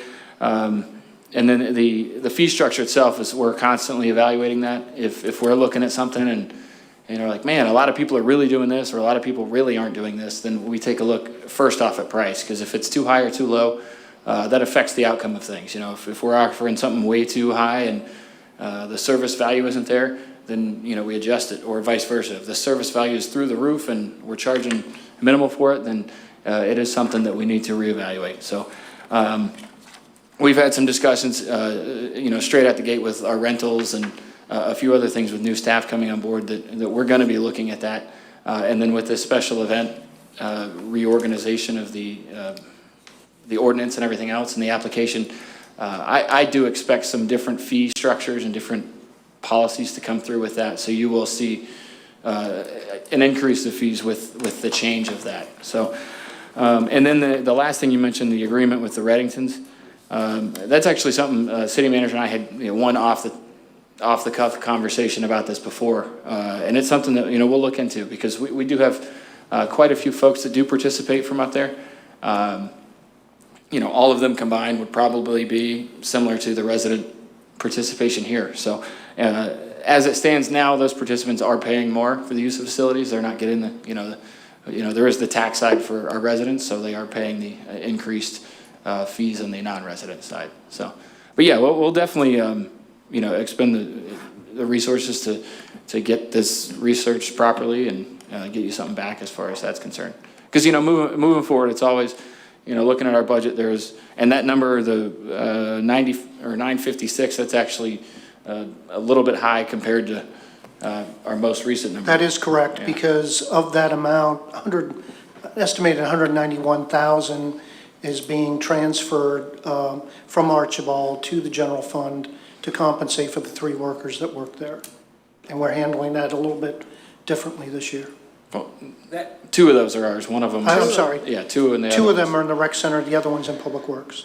But both of those, all 3 of those salaries total. The public works ones can't be in Archibald. You can't pay for it out of Archibald funds. It's not a park. I guess, well, to make it, we just had to house that person somewhere, so we put it in public works, but You might as well left them in Archibald knowing they're not working at Archibald. It's not, you can't do it within the deed, the structure of the deed. That particular I think the position that we're referencing is that the individual works within some of the parks. It's not, I think the allocation breakdown is not 100% in the Archibald Fund. I think they're in the Public Works Department, but a portion of their salary is charged because they do effectively work in some of the parks, but not their entire, not the full freight. So that's how we're. Then the proportionate part of their salary can go to it, but you can't just dump the whole person's salary into taking it from Archibald. No, I don't, we weren't going to do that. So what was the dollar amount before for the two people that are in the rec center? For just the two people, I'd have to get back to you on that. Look, I got it here. I will tell you, by doing that transfer and covering the cost of those three people, it does lessen the burden on the general fund. So any maneuvering we do there is going to have an impact on the allocations of the expenditures in the general fund. I understand that, but you still have to get it right. You have to make Archibald right. I understand, and again, we want to get a better feeling of how the percentages of time our people work in certain places, and we're trying to get better at that.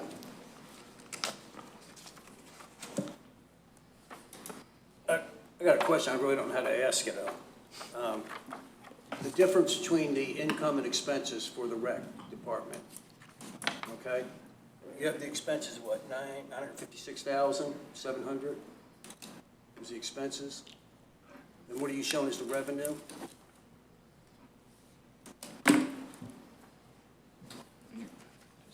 The revenue that we're projecting for 2019 is 382,000.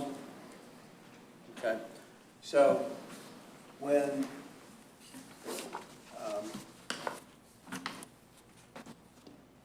King of the Beach or the Seafood Fest donate to the rec department. You get up here, Huh? microphone. I'm gonna get this closer. You know, when either one of those donate, like the $2,500 that they, then that, so that's $5,000 right there that would increase his revenue, correct? And Well, typically it's situational, like there's the 2,500 for the field right, repairs. In the past, we've done a fund transfer to just offset that, so it would zero out in the budget. It wouldn't show as a revenue or an expenditure. That's, well, they said on here, and what they gave to us, they said they donated to $2,500 in the spring, and $2,500 to the rec center donation. That's what they said. So it's $5,000 that they've donated in the fiscal year. So will that increase your revenue, or how is that going to work, Walt? Or historically, it's been marked as revenue. okay, Yes, but that's not counted as part of the 382,000 that you're counting on right now, correct? It would be part of that, yes. So you got $91,300 that you've taken out and put in that you're taking out Archibald and put in Public Works. I think you need to put that person in Public Works, and when she does work in a park, Archibald or whatever park, then you can transfer the funds back to Archibald to cover that. Or take the funds from Archibald to cover it. But I don't think you need to put the whole person in and pay for it in Public Works from Archibald. Where they're housed is just for supervision, where their charge is different. She works in the past. The past doesn't have anything to do with a park or But- recreation. I've seen her down there. I see her there all the time. But she doesn't just work. I understand that. Exclusively in the past. I understand she doesn't exclusively work in John's Pass, so don't take her whole salary and try to apply it to pay for it out of John's Pass. Pay for it where it needs to be, and then if she does work in a park, then you can transfer the money for that. If we effectively, here's the situation, that being that we're a very lean organization, that one day or 1 week, she may work 30 hours in the past. The next week, she may work 40 hours in the park. If we, unless we're literally writing hour for hour on each time card, it is very difficult to effectively track every expenditure. So what we looked at is, based on the entire year, what do we anticipate their work schedule and their responsibilities to be respective to those two accounts. So that's what we're trying to do. We can track it, but until we enter into an agreement with a system like Kronos that'll cost you a couple $100,000, it's hard to effectively pinpoint exactly where somebody is at every spot of the day, because she may get a call and 15 minutes here, 30 minutes there, 25 minutes. I totally understand, but Archibald shouldn't be the fund that's taking a hit on paying for that until you guys figure out how much time she does in parks. Now you're asking me to say, okay, let her stay in Archibald and get funded at Archibald, but here on the other end, I don't know how much time she's spending doing other things outside of parks. So it's taking her out of Archibald, Archibald shouldn't be paying for it, in my eyes. And you're saying you want to keep her in there. No, what I'm saying is that I cannot tell you that without having that individual that. sit here and say exactly what they do day in and day out. I think if you say that you give them all the way to Public Works, there's costs that are associated with that, things that she's doing in the park system. So we, at the admission of the employee and talking with the department heads, we came up with a number and a figure based on the information that we was provided. Now, in the event that we have to defend it legally, the person that they're gonna ask is that employee. I don't wanna create something that's arbitrary that we say, throw it all in Public Works and then effectively let's make the transfer and true up, because we're still doing the same amount of work. Now, she's in Public Works for supervision, correct, Walt? Yes. Okay, and how much is being charged to the Archibald Fund for the salary associated for that, or benefits, salary and benefits? I got 91,300. I don't think that's just that individual. I think it's, That's the one person. That's all three. And that's all three that right. is totaling that. This says right here that there's one position in Archibald. And then you come over here and it says personnel, and you put all their costs associated with it, and it's $91,300. That's for all three of But it those. says one back here. But it's maybe one FTE. I think did That's you break one it up? FTE in Archibald for the We 2019 year. didn't, for this year coming up for FY19, we didn't charge any staff, and this was the direction that we got. We didn't charge any staff to Archibald. So no staff is being charged to Archibald for FY 2019, none. And if there's a number there, it should be zero, and I'll correct it. Well, no, So- this is the last one that you gave us. So when you left her in, or left that one person in. Okay, that's an old that's an old document that you're looking at. After that document was given to you, we got the direction from you that you wanted her moved out. Right, And but we I moved. still don't want her paid for it out of Archibald. Well, we moved her out. There are no staff are assigned for FY 2019 to Archibald. And based on past practice and the way that this worker has been assigned in the past and the way it's been delivered and couched to other budgets, we've treated to be consistent. And as the city manager indicated, unless we can do a full study to track her time, this is what we have to go by. What's the point of moving her out of Archibald if you're going to pay for her out of Archibald? That doesn't make any sense. We're paying for 3 individuals out of Archibald, portion of their salary. No one particular individual is being funded completely out of Archibald. What we're doing is we're transferring the cost. We're not showing that they're assigned there. Let's be clear on this. For the budget, we're not showing that they're assigned there. We're transferring their total cost out of there to the general fund. That's the direction that we received. The two workers that have been costed there now report to the rec center. And we had a little bit of a quandary of where to charge the one supervisor that was charged here. So we just put her in Public Works. We didn't feel comfortable with it, but to satisfy the direction that we got, that's what we did. And again. No, there was no direction to go that way. We just said we wanted her out of Archibald. So you put her out of Archibald, but you're still funding her through Archibald. So that's the part I'm having the heartache about. We thought the direction was not to have the position there, but have those 3 positions where they report to. And that's what we did. Well, it's not right. You can't pay for somebody in Public Works with Archibald money. That's the issue with the way the deed is written. Then we can move her position back to Archibald, because that's the way it's been happening. And again, until we can do a time study for that position. So Archibald's gonna take the hit, period, on this until you all do a time study and figure it out. You can't do it the other way around, which is what I'm trying to get to. If we, for supervision, this person's clearly in Public Works, in the event that we decided to say, okay, we're gonna put them exclusively in Public Works and we're gonna pay for them out of the general fund, and they can work wherever they need to work effectively, and if they work in the park, the Archibald fund, that is a healthy fund that can effectively pay for it, is not paying for it, and you're putting more burden on the general fund, which is the fund that is experiencing the largest challenge, because that's your ad valorem fund, and you don't get much growth into that.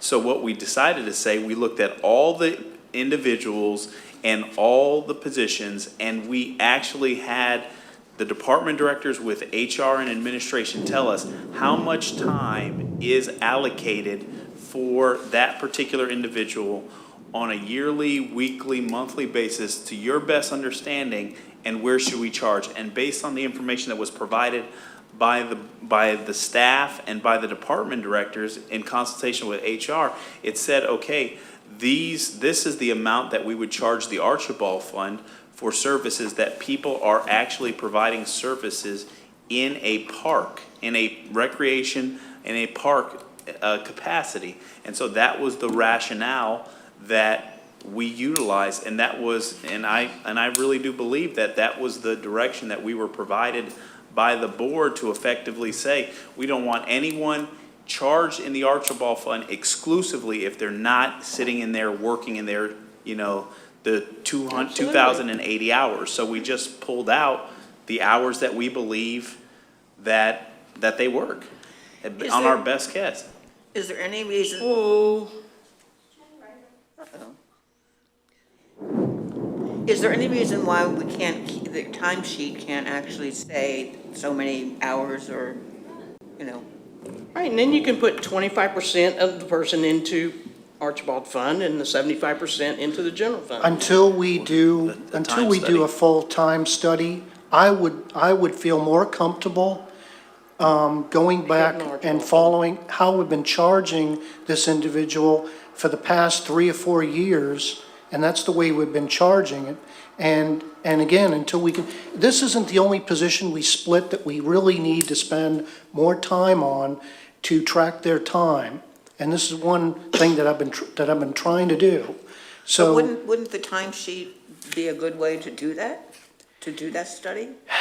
They can effectively, we can actually do a time study, but it's going to be, that person's going to literally have to write 15 minutes, 20 minutes, 30 minutes, and then we'll have to reconcile it. And we can certainly do that.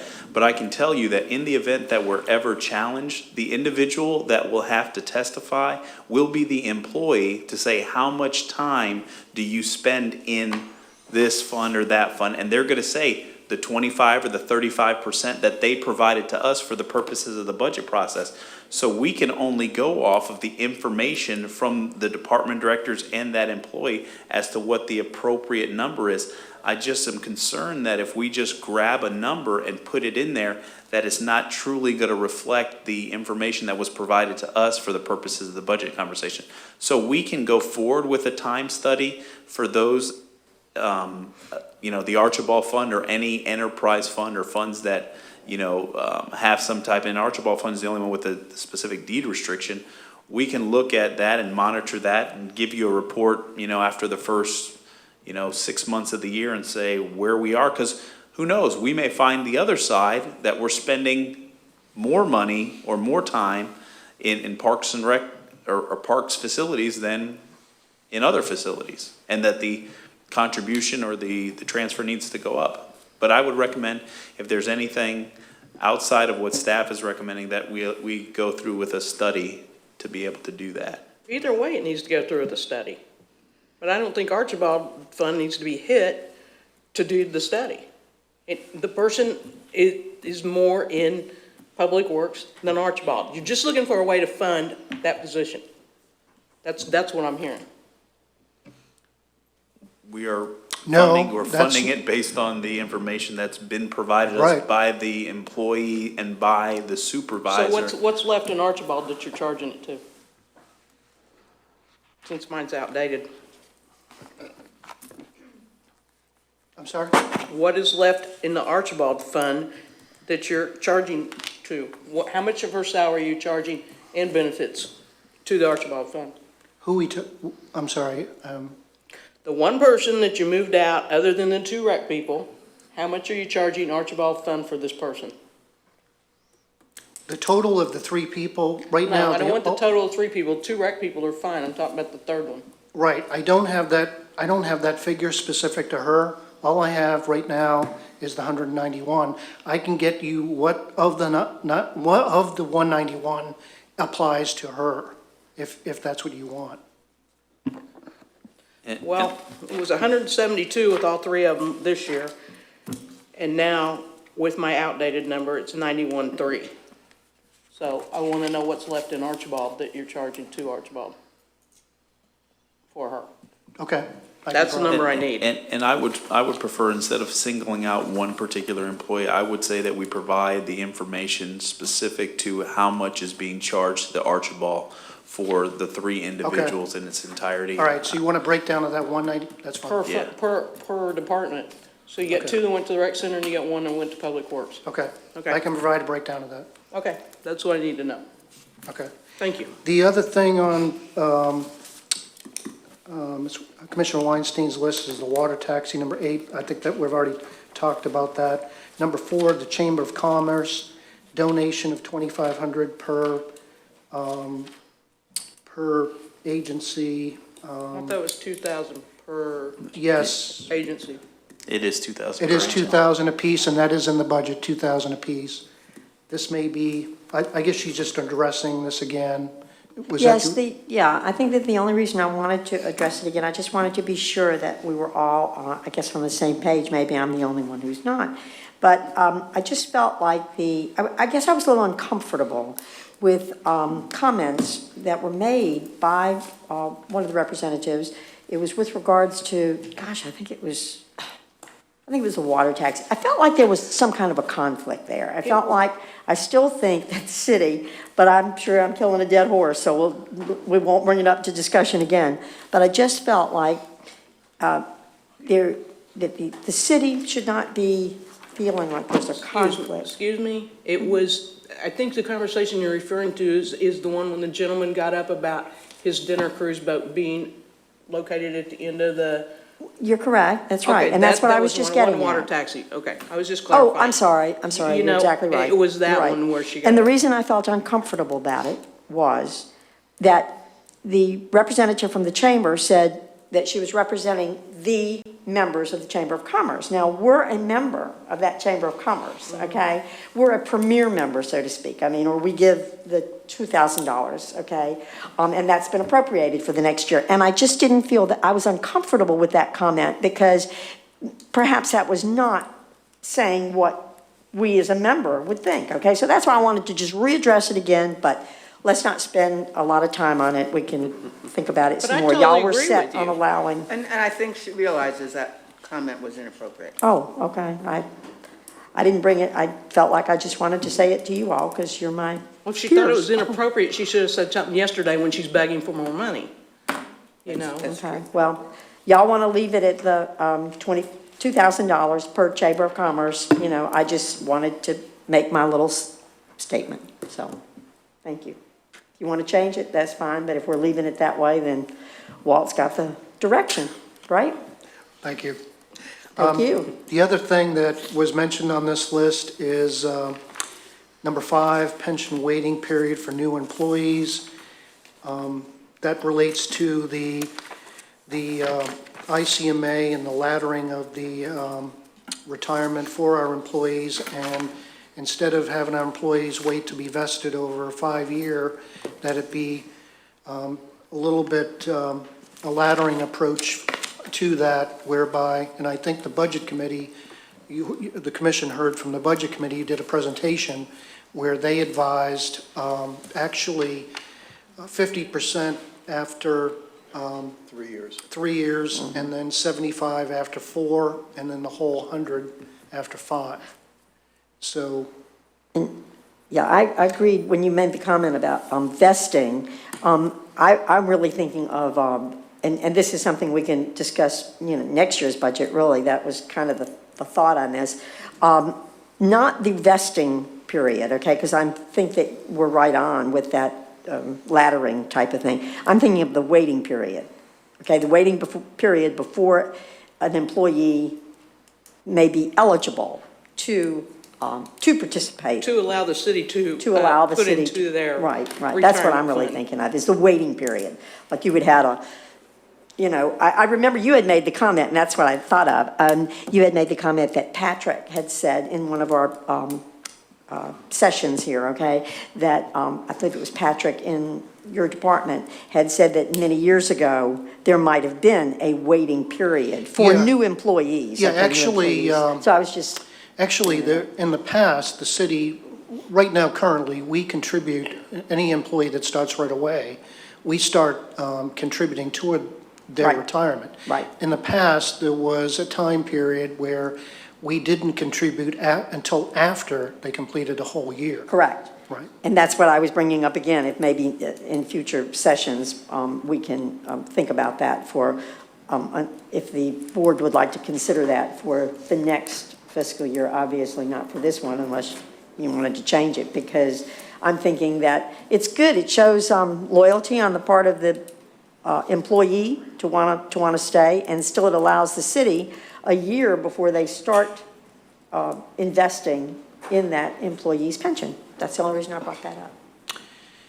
And then, if there's no other questions about that, the two other topics are capital-related. One is number 2 on the list, and they deal with the transient docks at Johns Pass Village. And Dave Marsicano is here to give you a status of that project. Oh, good. Good afternoon, Mayor, Commissioners. First, I'd like to kind of start on how did we get to this point where we were looking at a transient dock down in Johns Pass? There's been the Pinellas County Boating Access Task Force that the city was involved in for many years, that we were always looking for new places to put transient docks to increase our visitors to the area, to increase places for folks to go. It was brought to us originally by the Merchants Association to have another place to park boats. There is no place to park a boat there now. Don's Dock has a few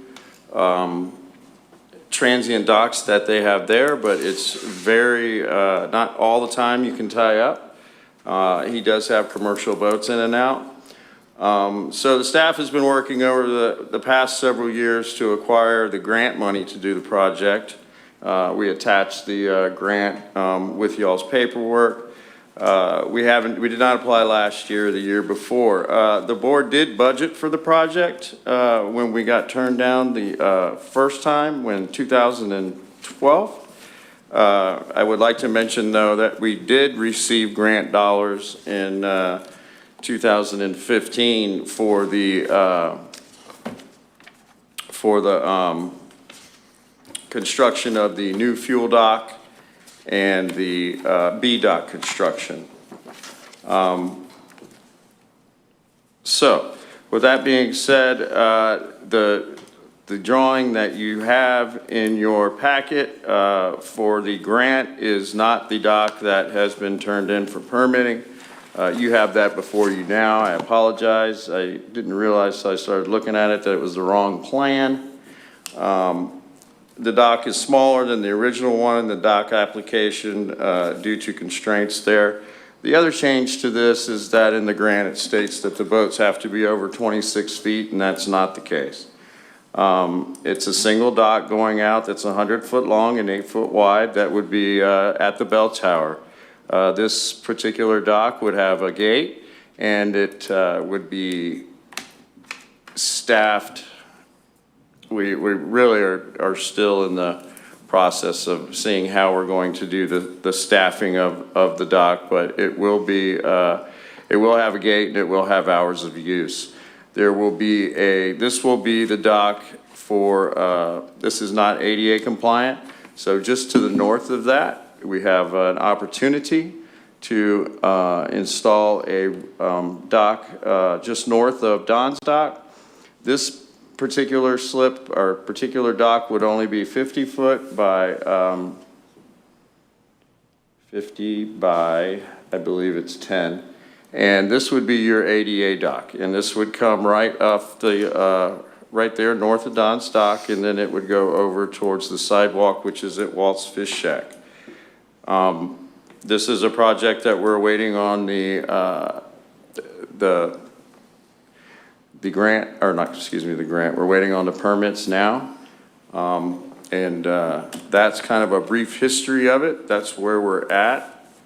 If you have any questions, comments? You said this was previously funded? No, ma'am, I didn't say, I said it was, It was in the budget in the previous year, and it rolled over. many years. It rolled over, the last 2 years, it's rolled over, because nothing I believe it was done. funded in 2015, and it has rolled over each year That is with us trying to get a grant and also fighting to get the permits. When you're doing dock construction in Pinellas County, we seem to get caught up in the Army Corps of Engineering. We still have some issues with manatees and now small-toothed sawfish. It's an endangered species that we have here in Pinellas County that is also slowing down our ability to get permits. How much was funded in 15? 300,000.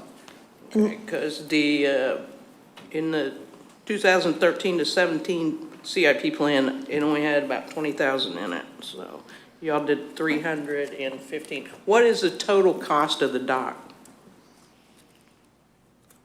The total cost of the dock? Right. I do not have the engineer's proposed cost. It was right around that 250 mark. I think the last number I saw was like 265 or something. Right in there. 260. I said, yeah, I have 265, 355 was rolled Right. over from 2017. That is correct. To And 2018. the balance that you see that was spent was funding engineering costs, bathymetric survey, et cetera. As you can see, we are pretty far along in the process, so that takes money to get there. Dear me, so how was the money, or did I just miss this? How was the money funded originally? I believe the money was funded originally from the general fund. From the general fund? Or actually, no, Okay. I take that back. John's Pass Fund. John's Pass Fund, you're right. It's in the, if you look in your grant application, you'll see that it was, at that time, being funded out of the John's Pass Fund. And I thought that John's Pass Fund was eliminated before 2015. It was eliminated in 14. Okay, well, but the fund director could just be off a said, year. Right, but you can still, it was eliminated as an enterprise fund in 14, but they can still have it segregated inside the general fund as a fund, kind of the way they're doing Archibald, without it being an actual enterprise fund.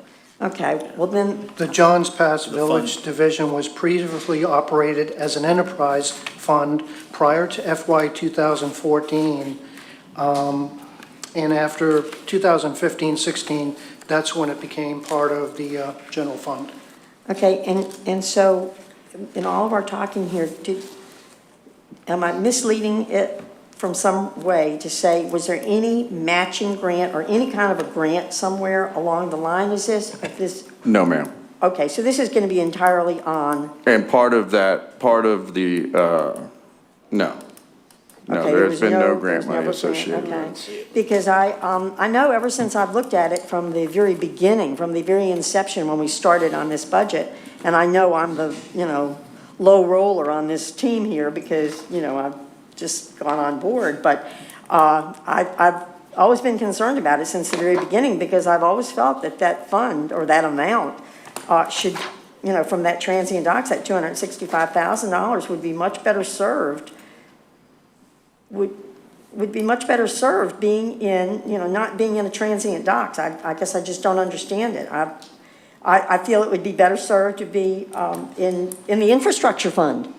I know that's a bomb probably to everybody, but I see also, just like Director Marsicano, I see the boating, the boating activity at Johns Pass, and I don't think it's very healthy for our community to have a transient dock at Johns Pass. I remember, that's just my opinion.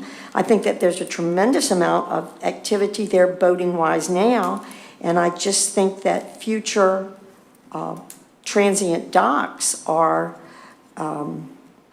giving the city a lot more liability, even if they can be staffed, okay, even if they are staffed. But that's a lot of money, folks, you can do? Put a talking pay $400,000 or station out there? $500,000. City of Treasure You don't put Island a has a space pay station station out on there? their I'm dock. sure, and I'm Yes, they sure do. that, yeah. City of Treasure Island and the city of St. Petersburg Right. utilize pay stations But on their we're, docks. yeah, but Madeira Beach is just not, Treasure Island or St. Petersburg, and I guess I just, if you know, and if you're aware of the activity that already is, there every weekend, or every day of the week, really, I think that you have to just look at the health and safety issues, I guess, of all the citizens that it would serve and all the businesses, residents, whatever, and think that money could be served better in getting our people moving on the roads before we, before we start to invest a tremendous amount of money into a transient dock. I guess I don't understand. People say we don't spend any money at Johns Pass, and we're looking at $300,000 here. So Well, it's more like, it's not going to be 300, it'll be more than that by the time you get all the 350. permits and start the I'm just saying, construction. they say we don't spend any money there. You know? I think I'm just looking at it, I'm not trying to take out anything from any entity or any part of the city, but I keep thinking of where we have to go in not this next year and maybe not next year, but maybe 2023, and how we have to, and maybe I'm being too conservative, so that's why it's up to y'all too, but I keep thinking of how we've got to put our real infrastructure of the city so that people can get from plan A to, from place A to place B on the roads. But some of those people want to do that by water. And I think that's wonderful to do it by water. I just think that the congestion in Johns Pass does not, it's just not, I just don't think it's a good idea, so. I don't know if it's good for safety reasons, but I do know some people. Pardon me? Can't hear you. I do know people who would take their boats to Johns Pass rather than drive there. And it's, it's huge recreational facility. You would think there should be something like that. God, we can't even hear each other. That's it. Dave,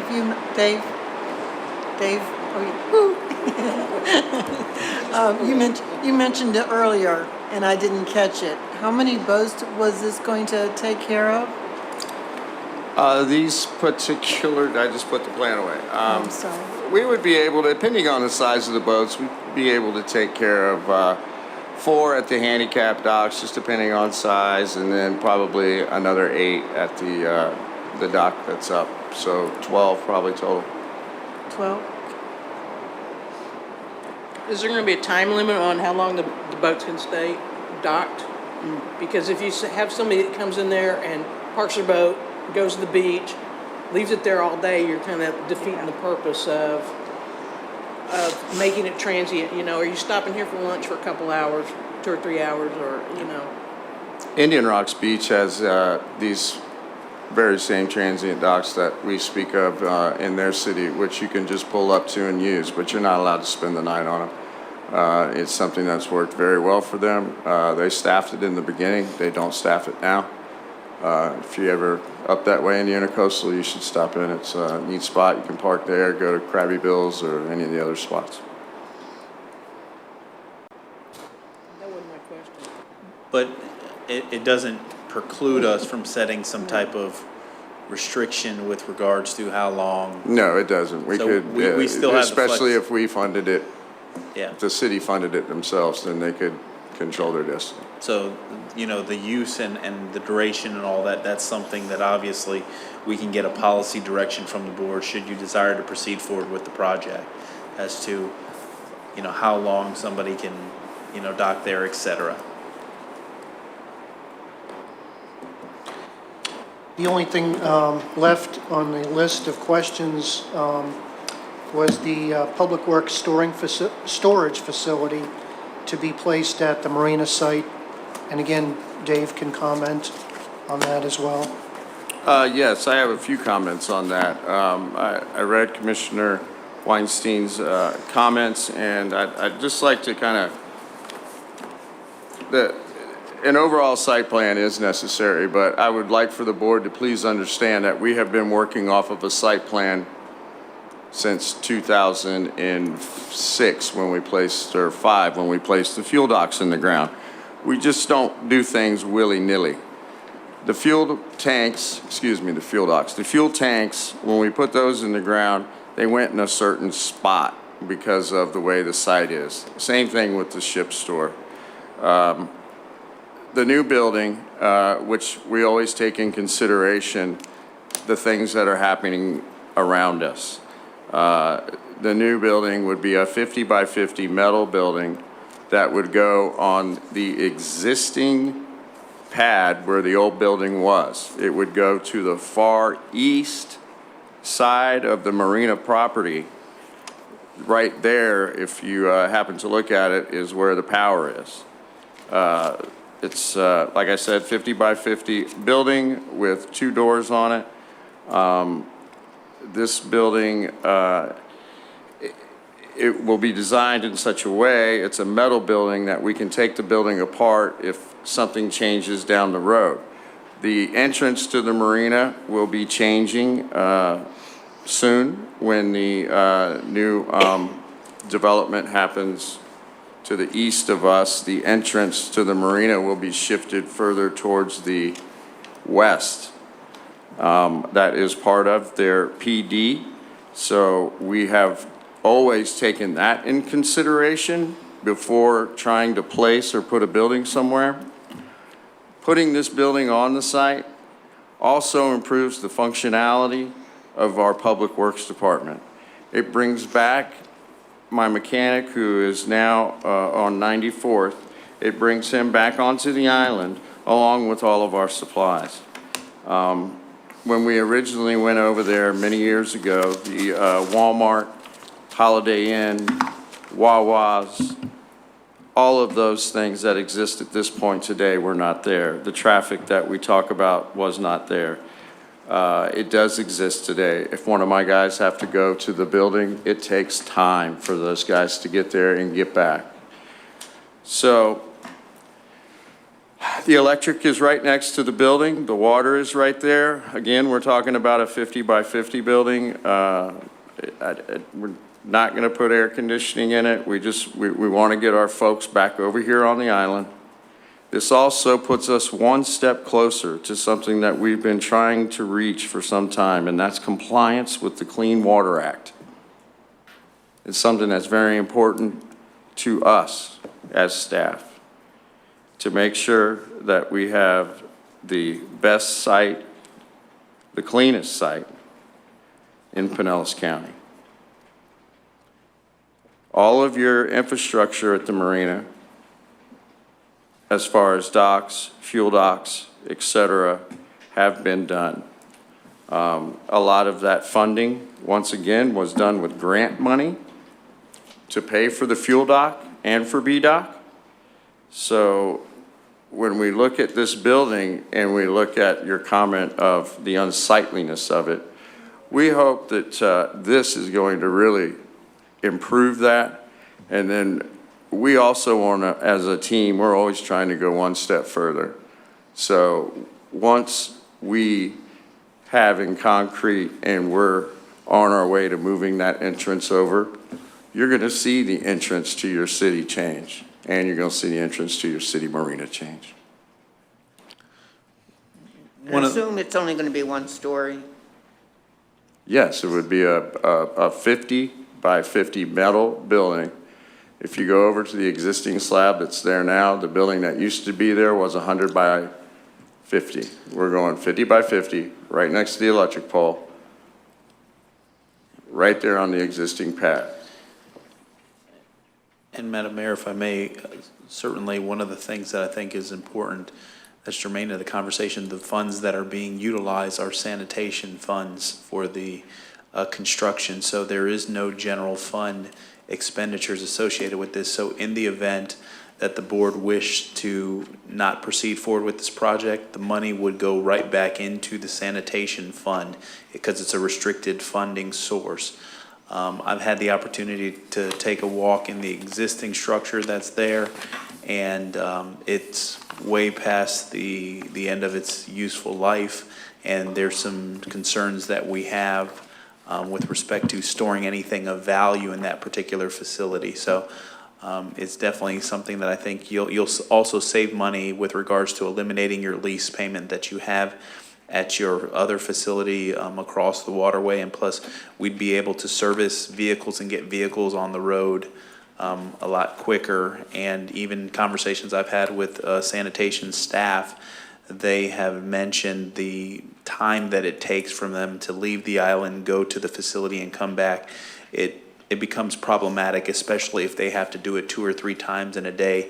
It will take them out of our community for anywhere of an hour to 2 hours, and that's less time that they're here providing service to the residents. So staff is in favor of proceeding forward. Like Director Marsicano has said, is that there is an existing site plan. Now, we know that there's some modifications and tweaks, but if there was any improvements that would happen onto that site, as far as any future construction or landscape or hardscape or roadway improvements, you would effectively still be able to do it, and that building would not be something that we would come back to the board and, you know, a couple years later and say we have to tear the building down. And worst case scenario, if we had to relocate the building, it's basically an erector set. You can take it apart and move it and put it back on another slab elsewhere. So if it's that easy to take apart, hurricane's definitely gonna blow it over. It's got to be, actually, it's engineered and it's rated for hurricanes. They actually have a situation where it will be stamped by an engineer, and then what we'll do is we'll also have it verified by the engineer here. So it would have to meet all the existing codes.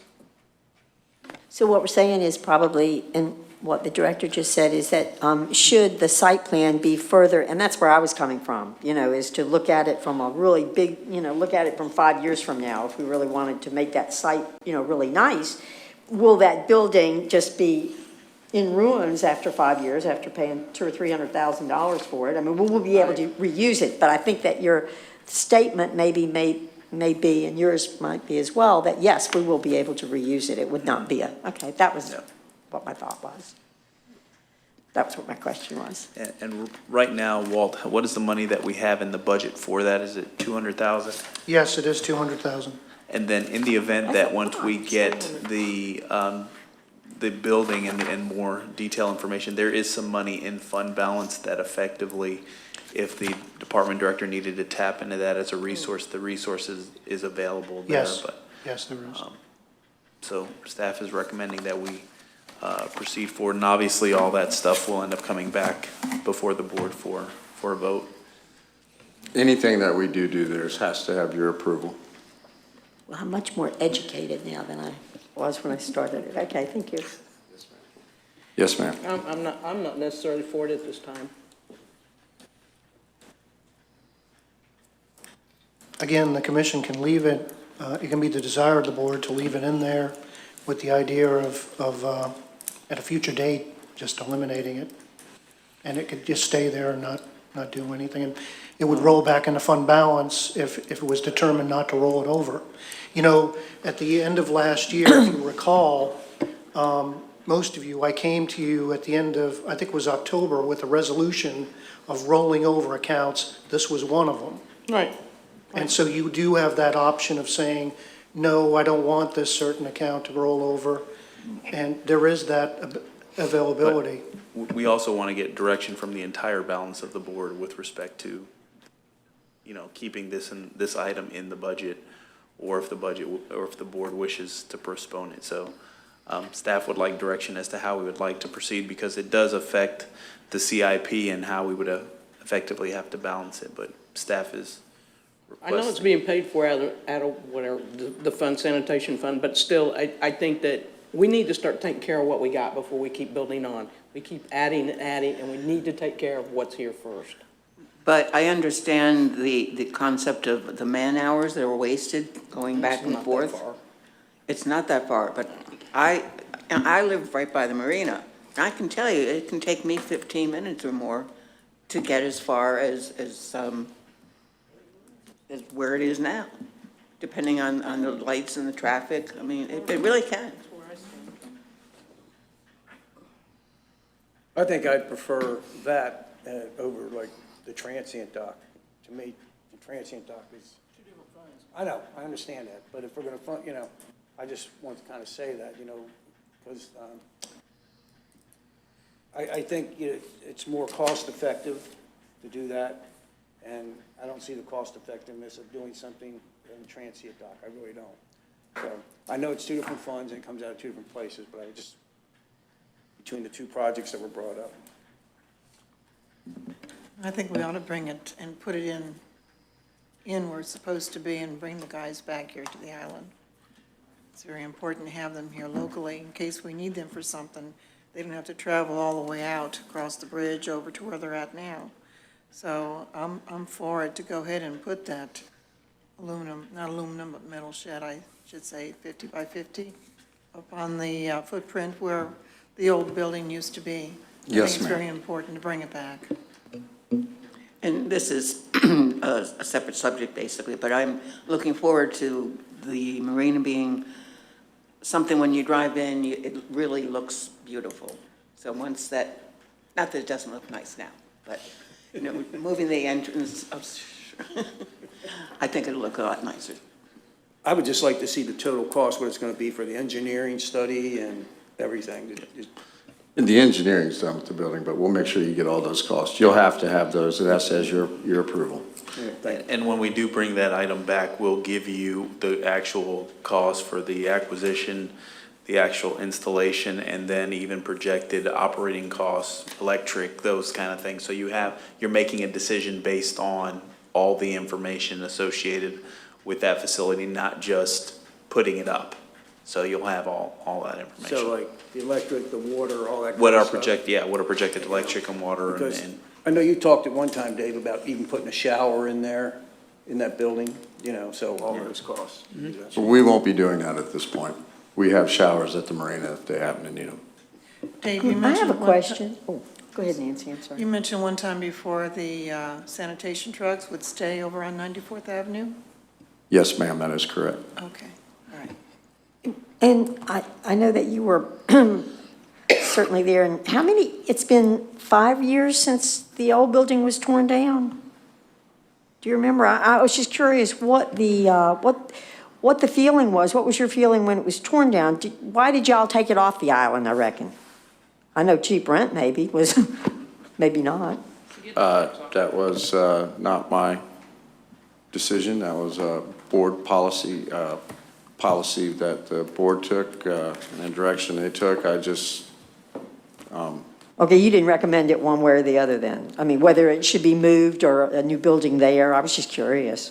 I believe at the time the roof was failing and they did not want to put a new roof on the, I'm not sure. Yeah, okay. I was just wondering.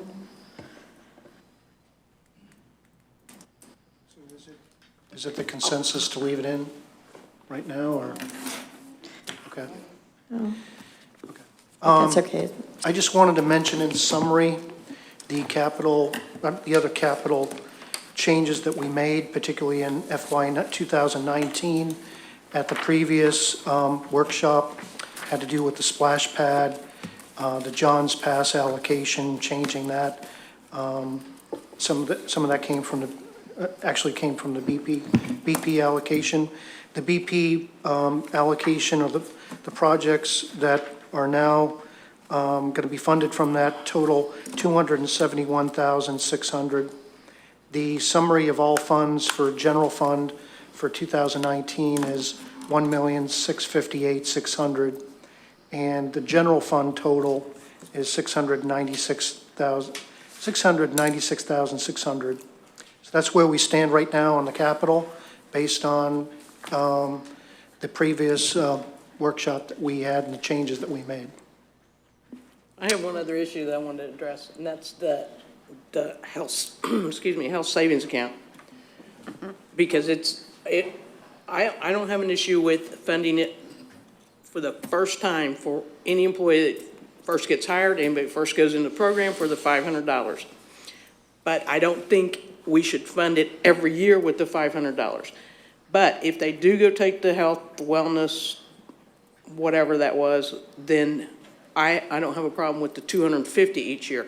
But if you look at $750 a year, and you had 2 people that even met the deductible last year, and that was lower than this one, that means that, I mean, it's $750, you can walk away with a chunk of change after a while. So I'm just. Well, I think I'm just not for funding it. That's one reason, but the other reason is they have got to, the employees need to have some control over their own destiny in their health care. I think it was just the first year that. Well, the reason I brought that up is because I went to a budget meeting and I couldn't say anything, but the city manager brought up the fact that to me, it sounded like it was a reoccurring $750 every year the city's just going to put in there for each employee, and that's not my idea of having employees get in control of their health care costs. I can see $750 start you out. I can see doing the wellness program at $250, but beyond that, take some responsibility for your life. And to that point, we are going to be bringing back an item for the board to look at all the benefits that are offered to your employees and offered from other employers of similar sizes, so you can get a full picture. And actually, I think when you see the data, you're actually going to say that your benefits plan and your structure is consistent. And even in some cases, other agencies, smaller, offer larger benefits to employees. And my concern is if we start making too many tweaks and too many modifications, you're going to have an issue where you're going to lose good talent and you're not going to be able to attract folks to fill those positions because the work still has to be done. So I think we have to look at the entire benefit structure and make a good informed decision. And I can tell you most cities, and the Director of Finance can provide some additional perspective, most cities that have gone to that high deductible health plan all provide some type of seed money in that health savings account. To what degree that is, that's something that can fluctuate. But if you get your employees, if your employees all effectively went on that high deductible health plan, you would save far more than if they contributed that 3%, because the savings is a lot larger and we could effectuate a lot more changes in our health plan. So by the changes we made and that we recommended, there was about $45,000 worth of savings in the event that we would have asked the employees to contribute. They would have contributed, but the cost of insurance still would have still continued to increase. So we're trying to find that delicate balance. We're looking at making modifications, but we don't want to make too many sweeping changes that has an adverse impact to morale as well. But it's like you said, seed money. That's a one-time put in there. This helps you get you on your feet, and you all contribute to it. I mean, everybody knows where they're going to come in that $750 the first year. So It would be the commission's. $750 the first year, and Well, it's going to be $750. The city puts in $5, and if they do the wellness program, that's $250 more. That's $750. But in all subsequent Future years, you years. get $250 based on the fact whether you do the wellness program. Right. That So seems right. you're being accountable for Right. what's going in there. I agree with that.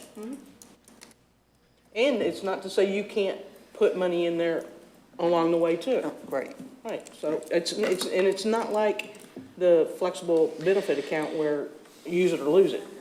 I mean, if we kept putting $750 in, that's $1,500 every 2 years. In 4 years, they could have $3,000, which is over the deductible, and just go, well, I'm out of here, I'm taking 75% of my retirement and $3,000, I'm walking out the door, you know? I mean, that's a huge chunk to a lot of people. Because it does follow them. That money does follow them. It's what? It does follow them. Right, it does, and I know it's only for healthcare, but still, they're not gonna be an employee of the city of Madeira Beach, and that's a lot of money to walk away with. And not even using it for the benefit year. It's a discretion of the board next year to determine Right. what any amount might be. The recommendation, I think, was initially 1,000, and the board knock that down to 750. Right. Right, but after hearing the conversation with the budget committee, it sounded like this was just gonna be an ongoing thing, and I was like, I only thought it was one time. You said seed money. To me, that means Seed money. a one-time, here you go. Here, get Let started. us try to help you out a little bit. The definition that I use for seed money is something that you seed that account every year. Now, how the board wishes to do it in subsequent years, that's something that you can look at. But if we get insurance renewals that we get a 20 or 35% increase, we're gonna have to scrap everything that we're doing and have to go back to the drawing board. Because I would like to remind the board, the renewal rates that we got were 10%. By the modifications we made, you have 0% increase in health insurance, just by the minor tweaks that we made. If we made a decision to say, all we're gonna offer is the lowest plan that's required by the federal government and the high deductible health plan, we could have saved some substantially more money. We also went out to another vendor to ask to look at what our plan design elements are. So there's some changes and modification. Healthcare is something that we're gonna have to discuss Every year. every year. So the plans we offer today may not be the plans we offer tomorrow, but if we can start seeing a situation whereby we experience some savings or stop the increases, we definitely have to I understand it. where you're coming from, but don't go in and tell them that this is gonna be an automatic funded thing, that we're gonna give them $500 every year for it, because, you know, in essence, we might not. We can't predict. And that's not the direction I would ever go We with can't it. predict what's going to happen in the Right. market next year. I agree. Yeah, I look forward to your giving us a better analysis, okay, of where, I think that we would all learn from that, a better analysis of what other communities, because every community has to value their employees as their greatest asset. So, yeah, so let's see what's exactly going on. Madam Mayor, just one more piece of direction if I can have it, and I don't want to beat a dead horse, but with this Archibald thing, we're not going to meet again. Can we leave the transfer and the setup the way it is right now for the proposed budget? No. And because I need to put together the proposed budget in the next week and get it to you. And then between the proposed budget and the tentative, we will have more time or a little time to analyze and do this time study if we have time to do it, and then make the correction at the tentative budget. But we just need to go forward. We're not going to meet again. And I'm directed to get this proposed budget to you. And this isn't the only issue that you need to look at and study between the proposed budget and the tentative budget. So I just would like some direction if we can just move forward with this issue the way it is. And you will have opportunity, and there will be an option, and I can promise you, an option before we get to the tentative budget. I just need some direction so that I can go forward. You just want a placeholder until you get the budget, a tentative budget. Is that what you want? I would like direction if we can go forward the way it is and put together a proposed budget book for you so that you can look it over, and then between the proposed budget book and the tentative budget book, we're going to have more changes. And will be time to address this again. That's all I'm saying. I agree The board with has you. effectively already I got given us that guidance Okay. to do that. Yes, I agree with that. I just wanted to be clear, that's all. And I will also get a legal interpretation of the deed restriction and we'll have the full cost breakdown, and we can send that out to you in a memorandum or even discuss it at a board meeting to clarify that. And I will provide the breakdown of the 191,800 by each one of those three people. Thank you. I just have one thing. And the more I think about it, is the military court of honor. I'm not comfortable with it, I guess, is where I'm at. You know, I believe we should do something for the veterans, but I don't know if this is the right thing. Especially, I do not want a fire pit in it at all, because then anybody that goes there, that just becomes a big trash can for them to throw their water bottles in, or trash, or cigarette butts, or whatever. You know, So, We would secure it. There would be a lock to the pit, so it wouldn't be something that you can just discard items in it. But that would be but why kind are of we gonna offset. do the pit if the Boy Scouts have backed out? You know? We can get Yeah. rid of that, or we can So, make modifications. Yeah, I would just kind of like to see exactly what we're gonna do before we Yeah. move forward And, with it. and nothing that's in the budget that's over that threshold, and especially your capital projects, that's all stuff that has to come back to you us, all. right? I Yeah, understand. I yeah. just So wanted you to you'll see a think about it. schematic design, you'll see some elements associated with what the look and feel of it would be. And then at that point, the board can say, you know what, Mr. City Manager, we're recommending we proceed, or we recommend we don't proceed. I'm having second thoughts as well. My only issue is the fact that we keep doing things that have perpetual care attached to it. Exactly. And we've got to buy more flags. We're going to have to keep the grounds up. We got to do the fire pit. You know, we need to take care of what we have before we keep putting more in. That's my thought. I agree. Hit that gavel, Maggie. That's exciting. Pardon me? Hit that gavel. All right, anything else? Yes, I have one thing I wanted to say. I got a text from Duke Energy, and they said that everybody's power is going to be back on,